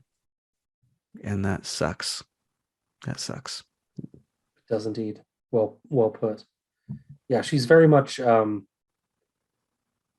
don't think I don't think she'd choose to do it this way if she could. For sure. But this is the choice she's been given, and so she's relented to it. Yeah. Blech. So, yeah. Then we get what we really have is a very brief set of shots, everyone getting ready kind of at night, preparing themselves mentally for the coronation. And then we get, in the hour of the wolf or the owl or whatever, Eric sneaking Rhaenys out using what seems to be basically the same path out we've seen used a couple times into the streets. It ain't broke. It ain't broke, etc. We get a very well hidden Rhaenys, along with a very conspicuous, fully dressed Kingsguard member. Dude. You can't put on a cloak this time? You just did it like a few hours ago. Yeah, maybe Otto told him not to wear his white cloak out, so he's like, screw you, dude, I'm gonna wear my white cloak this time. And he didn't even have like anything arranged. No. He's like, we'll get you down to the Blackwater, and there you're gonna have to find passage back. He says you're gonna have to find passage back to Driftmark. You'll find a ship. Wow, yeah. Man, good plan. I'm stunned this didn't work out for you. I get that he's kind of acting on impulse, and it was probably a big deal for him to make that decision to finally be like, I've got to spring her out. And I respect him for it. Yeah. Good job. You did the right thing, but sometimes good intentions aren't always enough, buddy. And we could have planned this out maybe a little bit better. Also, totally planned it out better, but also like he just kind of, I don't know, I guess it's like a plot device or whatever, but he pretty easily gets separated from her in the crowd. Yeah. It's like, I mean, come on, man. Like, you're strong and like start swinging those arms, dude. Let's Harwin the shit out of this, man. Get people out of the way. Start punching people. I'm not, going for murder here. Don't draw your sword, but get people out of the way and get to your target. Come on, man. Yep. We also have in this scene, Larys is very quick with his work.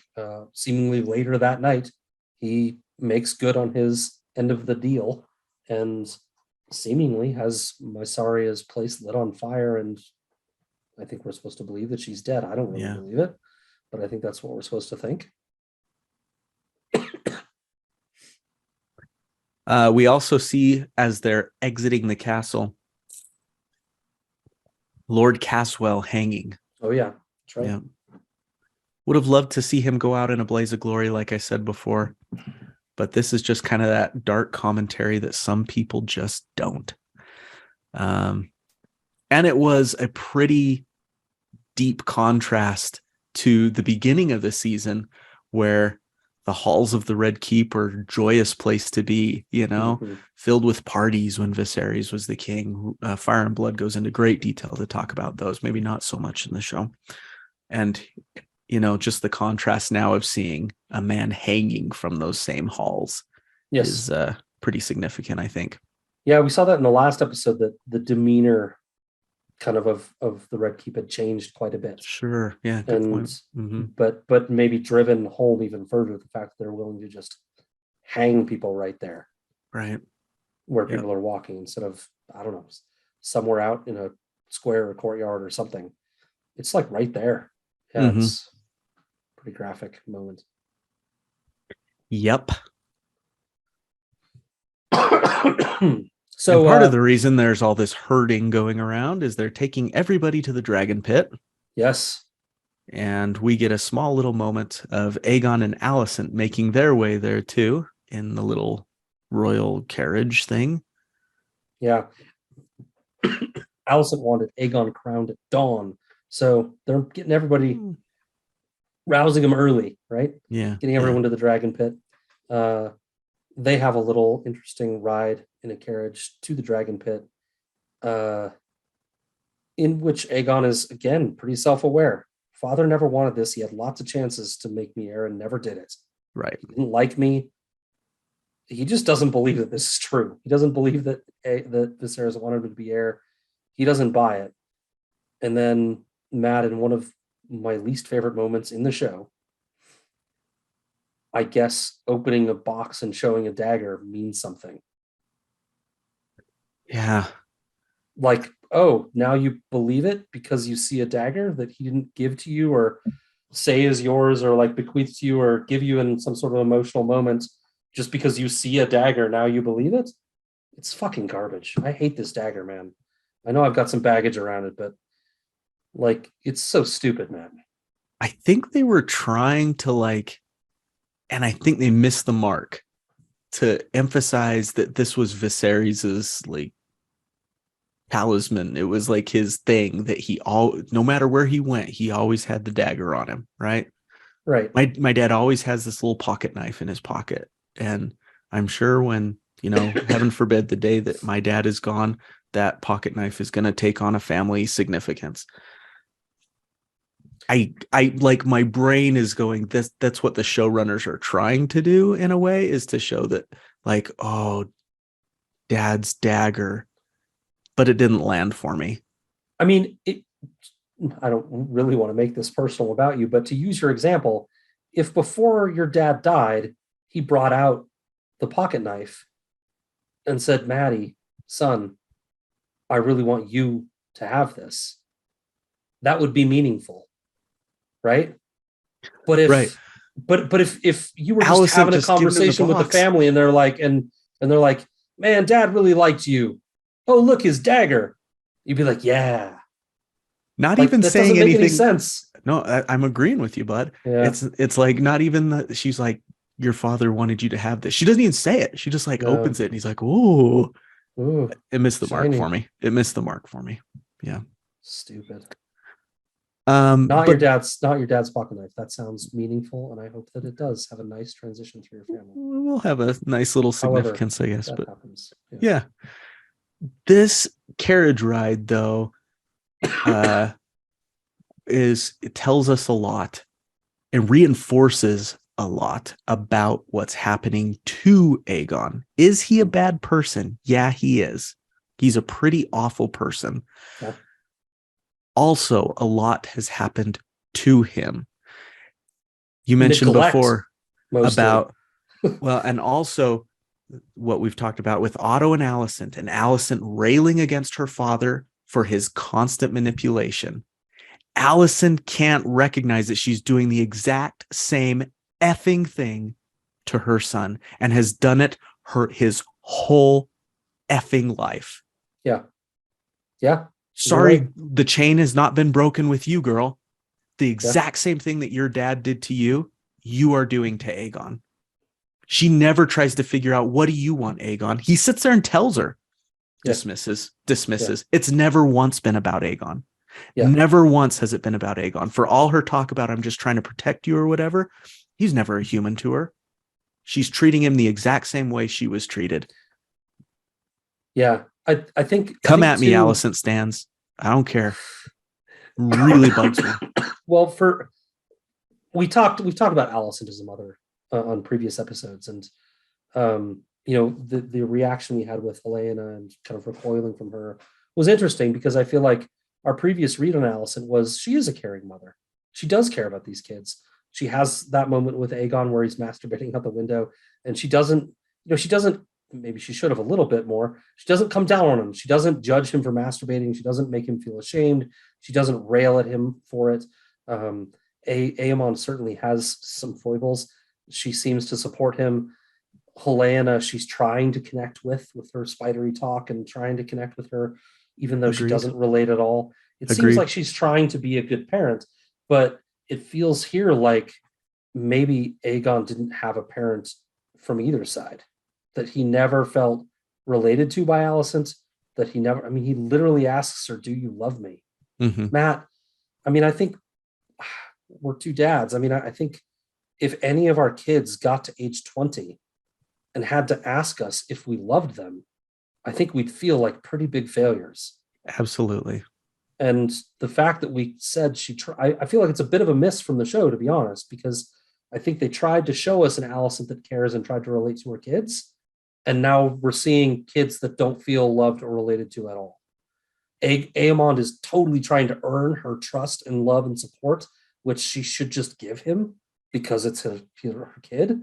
Helena is recoiling from her, and Aegon straight up in his honesty asks if she loves him. She's failed as a parent, and I don't mean that she's not a mother. She is. I don't mean that she hasn't tried, but she's failed, right? Big time.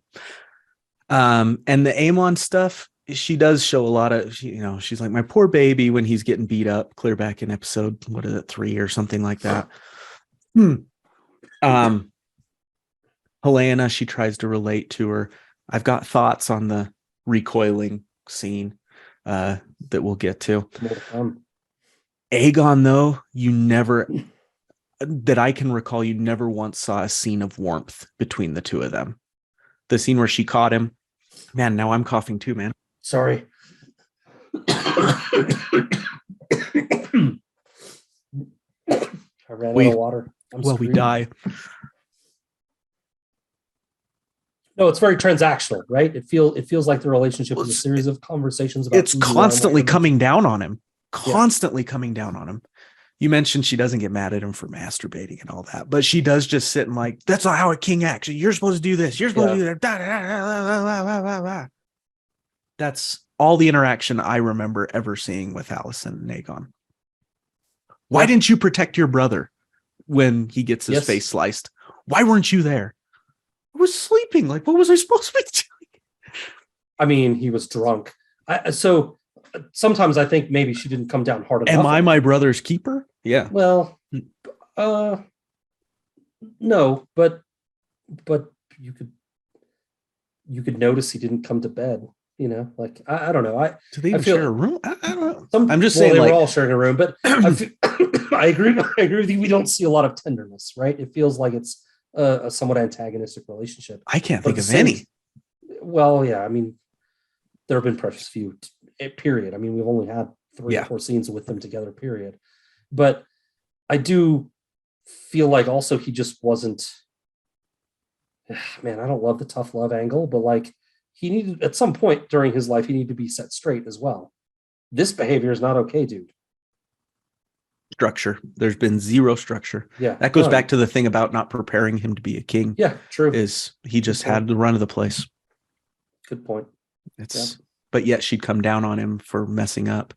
Yep. On things that she didn't give him any structure around in the first place. Her answer, by the way, to "Do you love me?" is to call him an imbecile. An imbecile. Yeah.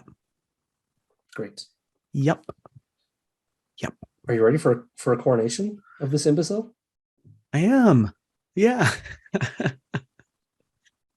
So pre-Baelor, so there's no Baelor's square, I guess, to do this in. So they all go to the Dragon Pit.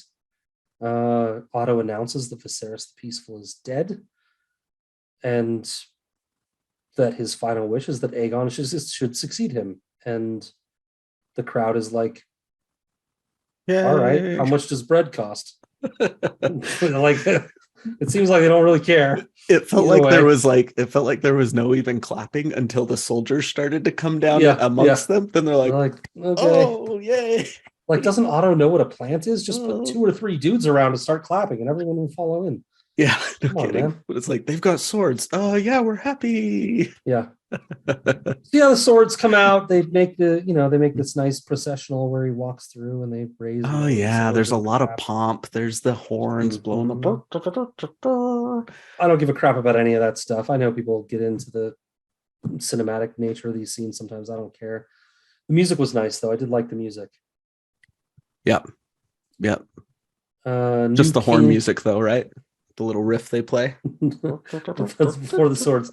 During the walk, there's this ominously uplifting, but also somewhat chilling part of the score. It's really nice. I don't know if they'd used it previously or not. Felt new to me, but I'm not great at this. Wasn't it really piano heavy, if I remember right? It was really lovely. Violin-y, I think. Mm-hmm. Okay. A new king to lead us. They anoint him with the oils. They put a crown on him. One of the only times I've really felt bad for Aegon was him making that walk and just looking miserable and hungover. And Matt, if only you knew what hangovers were like. It's so much worse than you Can imagine. only imagine. Uh, Kristen puts the crown on him. He looks at everyone, including his siblings, for like approval and acknowledgement that he's king now. And they all give him like a little bow or head nod or whatever. Yeah, I don't know if you have more on Helena here, but she, as soon as the crown goes on his head, she looks away from him like she can't watch. It's interesting. And That Laris is- notices it too. And I don't know if that will mean something later, but Laris is kind of watching her look away. Yeah. We got to track, like I said in my little tweet, you got to track her reactions to everything. At the start of the scene, before the crown comes out, before the coronation happens, she's almost like kind of curious, like looking at Aegon. She has no problem watching this whole thing play out. And then that crown goes on his head and she looks away, like almost like in fear, or she's seen a ghost or something. She looks away really fast. And she keeps her head pointed to the side, the whole rest of the scene. Like looking down. It happens to be towards Aemond, and I don't know if that means anything, but she's looking away. She cannot look over at Aegon. She was able to give him one quick look to give him that little nod, and it's hard for her. She kind of has to like turn, quick nod, and then she's back. Yep. Yeah.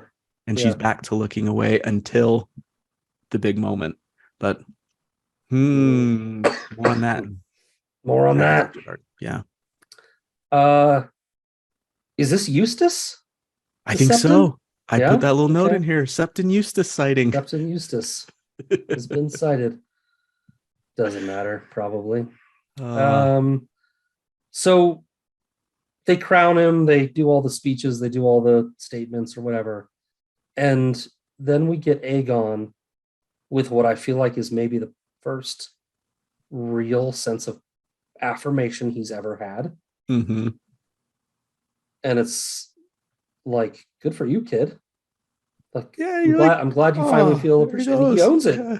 He grows into it. He pulls the sword. He's like, nah. He looks imposing. Yeah. But also, Matt, it's terrifying. It's like, this dude, not the guy you want to give a little bit of power to.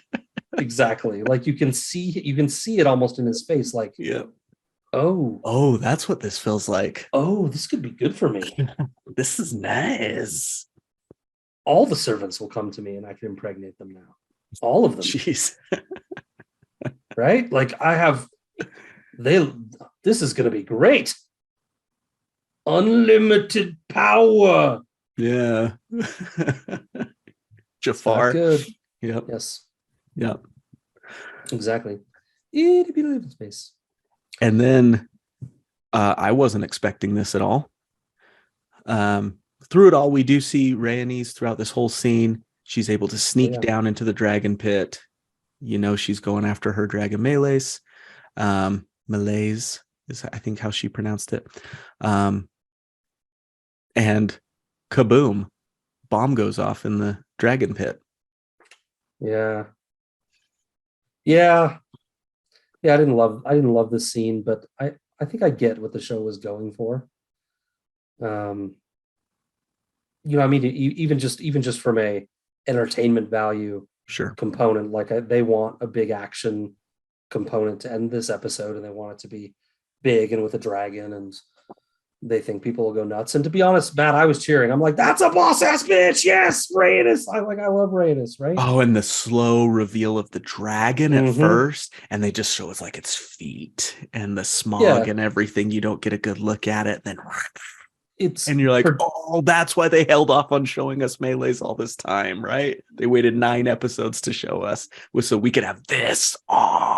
Really effective. Yeah. And really well done. I think the scene is well done.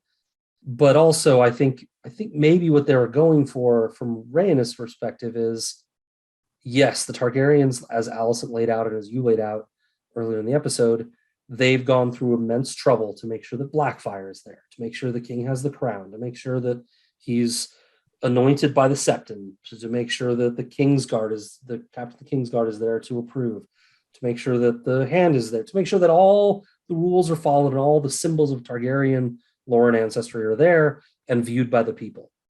And they're getting approval from the people, that this is accepted and that all these symbols are there and that this is the new king. And Rhaenys brings her dragon through the floor, which is also a little disturbing because I think it's stone.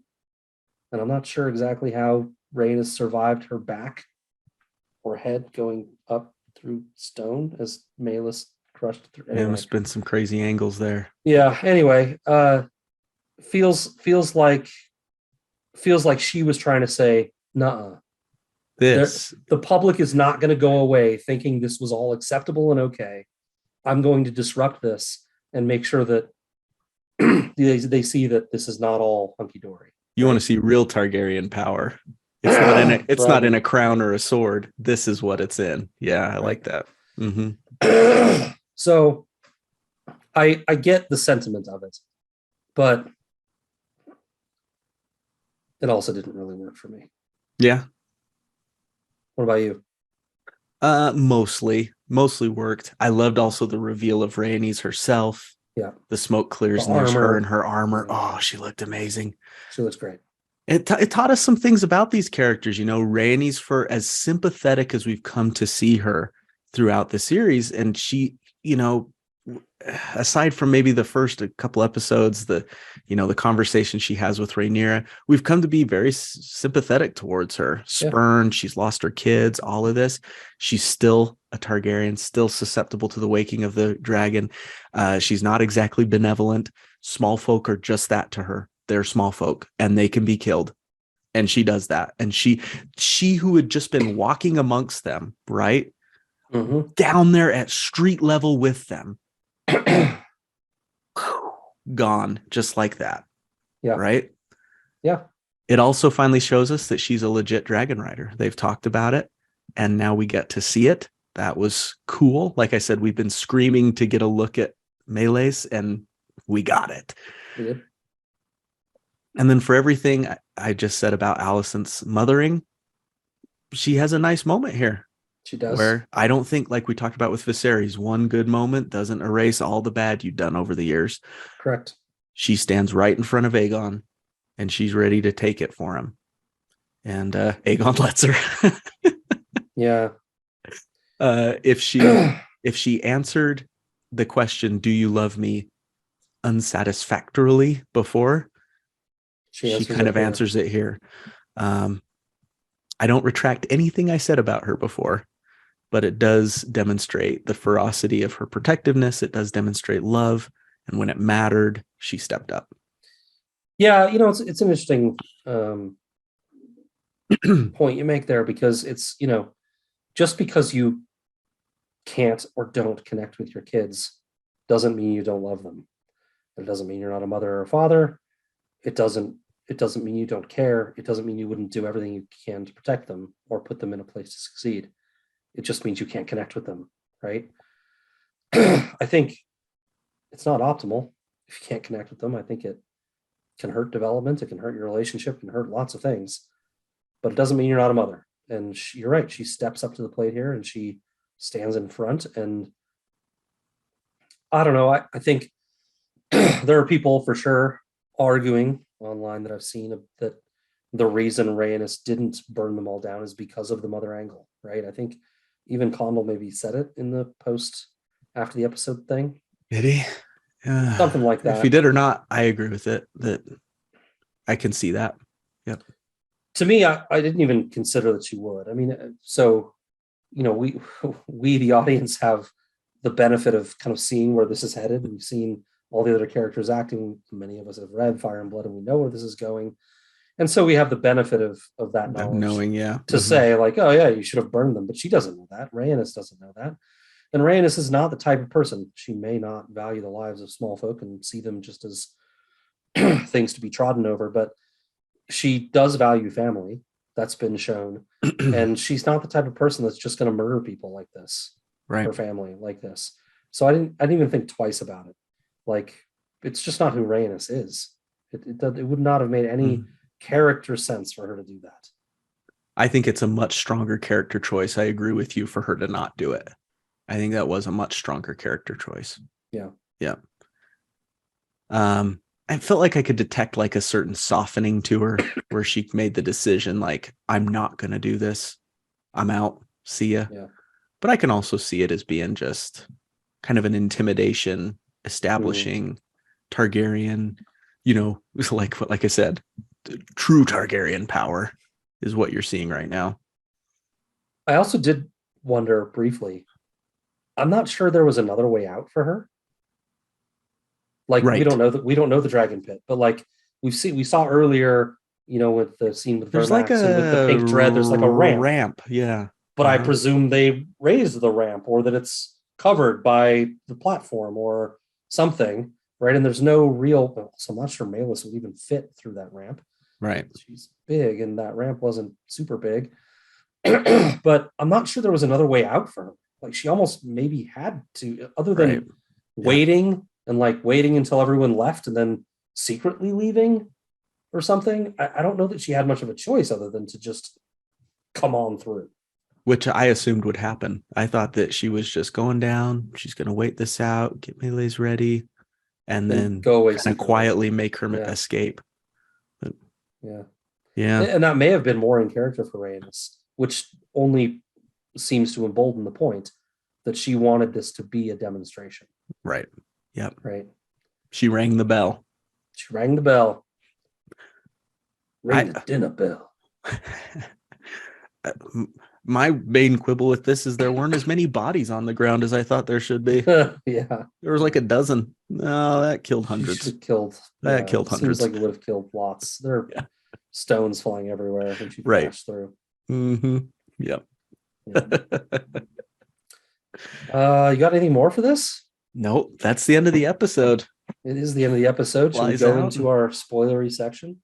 Let's do it. Okay, so everybody, if you want to avoid spoilers, stop listening now. If you do, just wait a couple seconds. I'm going to give this little baseline, then Scad's going to whisper kind of hotly in our ears. Yeah. Here we go. Doon, doo, doo, doon. Dragons After Dark. Ooh, gives me shivers. Do what I can. So just to maybe carry on this Helena thing, we talked about she was cool with looking at him. Then she looked away. When the dragon comes, she's transfixed on the dragon. She's not looking away anymore. She's not hiding. She's looking at it. And she does this little thing. For those of you that are watching the video, go back of this episode, go back and watch the scene that puts the camera on her for just a second, her with Aemond and Kristen Cole, I think. And when the dragon comes, she kind of goes like this.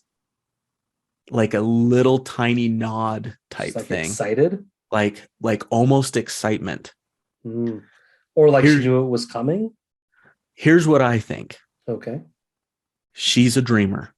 Yeah. I think, beast beneath the boards, all of that. Beast beneath the boards, yep. I think she has seen that all that's happening right now, all that Alicent is doing, all that Aegon getting crowned is going to do to her and to her family. I think she has seen that. Maybe not scene by scene in perfect 4K, but she's gotten those intuitions. And so when her mom goes to touch her, she recoils. I don't know quite what it is, but I know this is bad, Mom. I know that you're bad. If when I can stop you from touching me, maybe everything else will stop. Right. Maybe I'll break the chain. It feels like she doesn't quite understand it herself. I don't think she has a complete understanding. It's like Darion and Duncan Egg, right? He doesn't have a complete understanding. He gets these glimpses and these images and everything, and she just knows it's bad. And when she sees that crown put on his head, him becoming king, and knowing that that's going to lead to something bad, she can't even look at it, right? Because she knows that something's bad is going to happen. Down to the individual level of blood and cheese and this horrible experience she personally is going to go through, but maybe also just the kingdom in general. And so here's my little crackpot theory.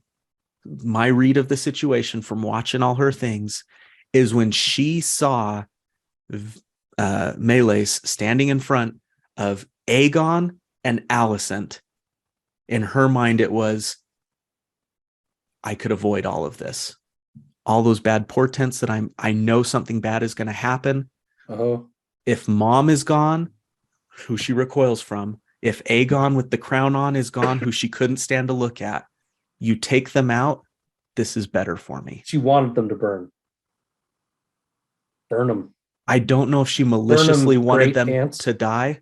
Yeah. I don't Whatever know if that she was. maliciously wanted them to die, but it was But she like, saw a way out. this is my escape from these terrible things I've been seeing. Do you know what I mean? Interesting. Yeah. That's Watch cool. it, see what you think. But yeah, I'll try to give it another watch. It's at least that scene. I'm not going to watch the whole episode again. I've watched it 3 times already. right. But I'll give that scene another look. It is interesting. We have this this sense of dreaming and throughout the series, and Jojen goes through it a lot too, right? It's like the dreams are the dreams and they become Right. true and there's nothing you can do about it. And Helena, perhaps maybe she got less training or less understanding about dreams or doesn't understand it as well, but I don't think she you're got right. any. Yeah, maybe she, which is ironic given how much Viserys cared about that kind of thing. Like, had he just connected with her, maybe like they'd have figured this out, but he was, well, we know what Viserys' problems are, but Jojen has this sense of there is no escape from the dream. Are you kidding me? There's no escape from the dreams. They are what they are and they become true, period. And you're implying that Helena doesn't really have that same view, which is interesting. Darren, you get the sense that he also had somewhat of a fatalistic approach to this, right? Like, I dream these things and they become true, and Right. do anything about it. But it's an interesting, maybe her innocence there's still allows her to think like there's got to be a way out of this, right? Anything, grasping at anything. It's interesting. I just see this dark, I don't know, maybe it's like I see a dark energy around my mom. I see a dark energy around Aegon when you put this crown on him, and I can't even look at him now. Oh my gosh, there's a chance for that to be taken away. Like, I mean, go, take it dark away. energy, but maybe she even has seen visions of things in the future, and she's like, the blood and cheese I know stuff. That's what I'm Alicent thinking. is there for this moment. If she doesn't exist, that can't happen. Yep. And that's right? why Like, you can't even touch me. I can't even look at you. Yeah. Dark energy and all that is, maybe she's actually seen the blood and cheese moment or something like that. But let's talk about blood and cheese for a second. Because there's only 2 kids here. Yeah. So are we just gonna get the 2 kids here? It's a son for a son is the line, right?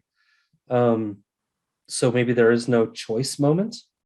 They just kill the son. They just kill Jaehaerys, and there's no, because that, honestly, I mean, I know we all hate blood and cheese. It's a terrible moment, but also like terrible in the best way. That makes it even more so.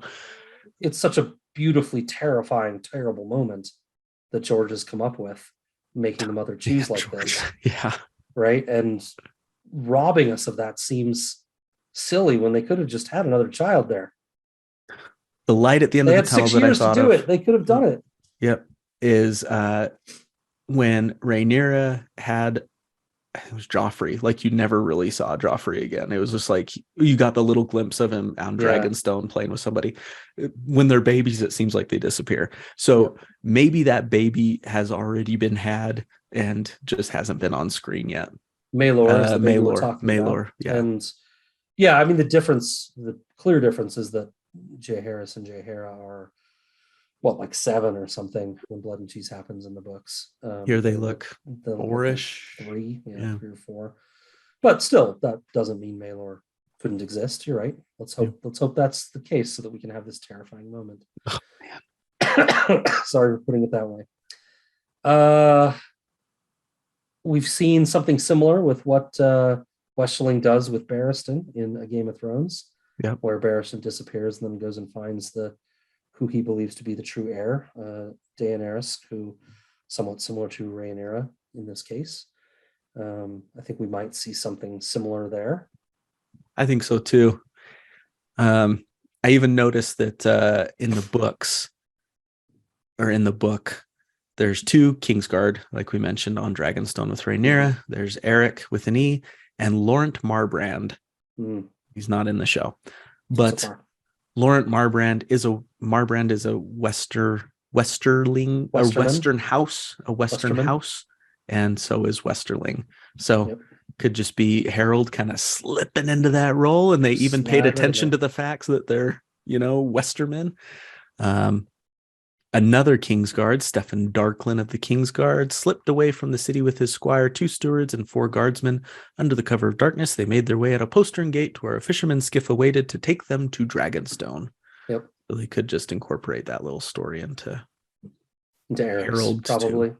Or Harold. Yeah, Or either one. Eric, yeah. Yeah, I briefly thought maybe that Westerling was behind the escape attempt, but then when Eric Right. said, "Oh, well, we'll find a boat," it's like, "Oh, well, Yeah. I don't think Westerling's in charge then." I thought the same thing, that maybe the two of them had met up and Yeah. let's get the heck out of Dodge. The Massaria comment that, the line about you only have the power, the people are allowed to, you can only take what the people are willing to give you, or people let you take. I can't remember the exact line. Kind of a bit of a precursor to what we know happens in Fire and Blood with when Rhaenyra gets control of King's Landing. Yep. And basically starves the people, right? And they rise up and storm the dragon pit and cause basically a coup, right? Mm-hmm. Yeah. So it's interesting. She's giving this information to Otto. He's promising to learn from it. Yeah. If it takes the same path the books do, it's not Otto that needs to hear it. It's Rhaenyra. It's Rhaenyra. But yeah, good point. Interesting anyway. Good point. Yeah. They are doing a great job of setting up the Cargyle battle, which I'm sure we'll see. Cargyle? Eric and Arik. Oh, is that their last name? Yes, it is. Yeah, there you go. There you go. You got me on that one. 0.1 for Matt. Yeah, is it Cargyle? I think so. Cargill, maybe Cargill. Cargill. Cargill. Yeah. It's a soft G. Cargill. Anyway, doesn't matter. Yeah, but it seems the way Fire and Blood points that out, it's like these two brothers that love each other and they have to say goodbye or whatever. They mentioned that there was a song written about it or whatever. Yeah, it's very seems songy. To me like they're maybe going to be a little fighty. Yeah, that there could little discord. Very much be some feelings that need to be let out. Yeah. I was fighting Kristen Cole and you stood up there. I could have died. But then as they're dying in each other's arms, all that seems less important. Yes. Whatever. We'll see. Yeah, we'll see. I don't have maybe it's because we're getting to the end of the season, but I don't have a ton of Dragons After Dark content other than talking about episode 10. Other than what's going to happen, which we've already kind of talked about. We've talked about some of it. Last episode. We can move officially into that. So I do think I stand by my prediction of last episode. I think we're going to get Luke and Eric's at least their death in this one. We talked about if we would get blood and cheese as well, or if they would maybe just allude to that at the end of I think you brought up the idea of maybe like Daemon talking to Massaria and being like a son for a son or something, and then roll credits, right? Yeah. I don't know. Do you still think that will happen, or do you think we might get blood and cheese thrown into episode 10 too? I don't think we're going to get blood and cheese in 10. I think I don't either. We could, but the way I think this is going to go is in Fire and Blood, Rhaenyra is in the childbirthing bed when she gets the news from King's Landing. I don't think that's going to happen. I think instead they're going to have the Black Council. They're going to make all these plans. They're going to send Luke and Jace off to be the envoys. Yeah. And Luke's going to die. And I think she's going to be in the childbirthing bed when she hears that her son has died. Mm-hmm. And then she's going to lose her daughter in that moment. Yeah. And then there'll be some, I don't know. That's a good prediction. Of course, but I think that'll be the end of the episode is her, with the child dead, hopefully not in the scene, but talking to Daemon and with resolve, hardening her heart against all of this. That maybe there was some room for discussion, but with these two events, her heart hardens the other. against all of it. I like and that. I like that. he's kind of reinforced. That's what I kind of think might happen. I think we will get her coronation. I think it'll be much simpler without nearly as much fanfare. Correct. There was there was a scene that looked like Daemon maybe going to find dragons, Vermithor maybe. Vermithor was a big one on Dragonstone. I don't Mm-hmm. know what he's gonna do if he finds him. He can't ride Vermithor. He's already got Caraxes, so I don't know what he's gonna do when he One of finds these those dragons. But it feels we'll like he's see gonna go type look of for them. things. Yep. Which comes from Fire and Blood too, right? Of they feel like their main advantage could be that they have more dragons. So Daemon going to find them makes sense. Right. I think we'll see some of that. But yeah, that's about all I have from prediction wise.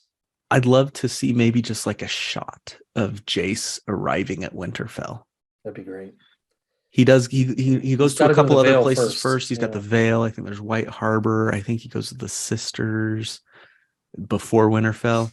I'd love to see him just like get there. Maybe get a look at Cregan or something real quick. It'd be a nice set of fan service. Yeah. It might happen. I mean, if Luke's doing his thing, that's a shorter journey. I don't know. We'll see. We'll see, man. It kind of makes sense. Like, what are they going to, I mean, what else are they going to do with him? Kind of makes sense that they'd show him start that journey. Yeah. Yeah. Show us Winterfell. Like you said, it would be more of a fan service thing. Like, oh, Winterfell. I mean, they could totally skip the Vale and White Harbor. Mm-hmm. They're let's put it a different way. They're definitely skipping White Harbor. Yeah. They might do the Do Vale. They need the Vale? Only if they need to introduce like Lady Jane and stuff. Yeah. Other than that, they could probably just have him go straight there. They could skip it and they could just have her later say, yeah, I'm on your side. Yeah, they could. Woman power. They could. Yep. Yeah, like, they could. Okay, will. Put it in the book. I think they'll show at least a shot of him arriving at Winterfell. And getting greeted by Cregan. Yep. Interesting.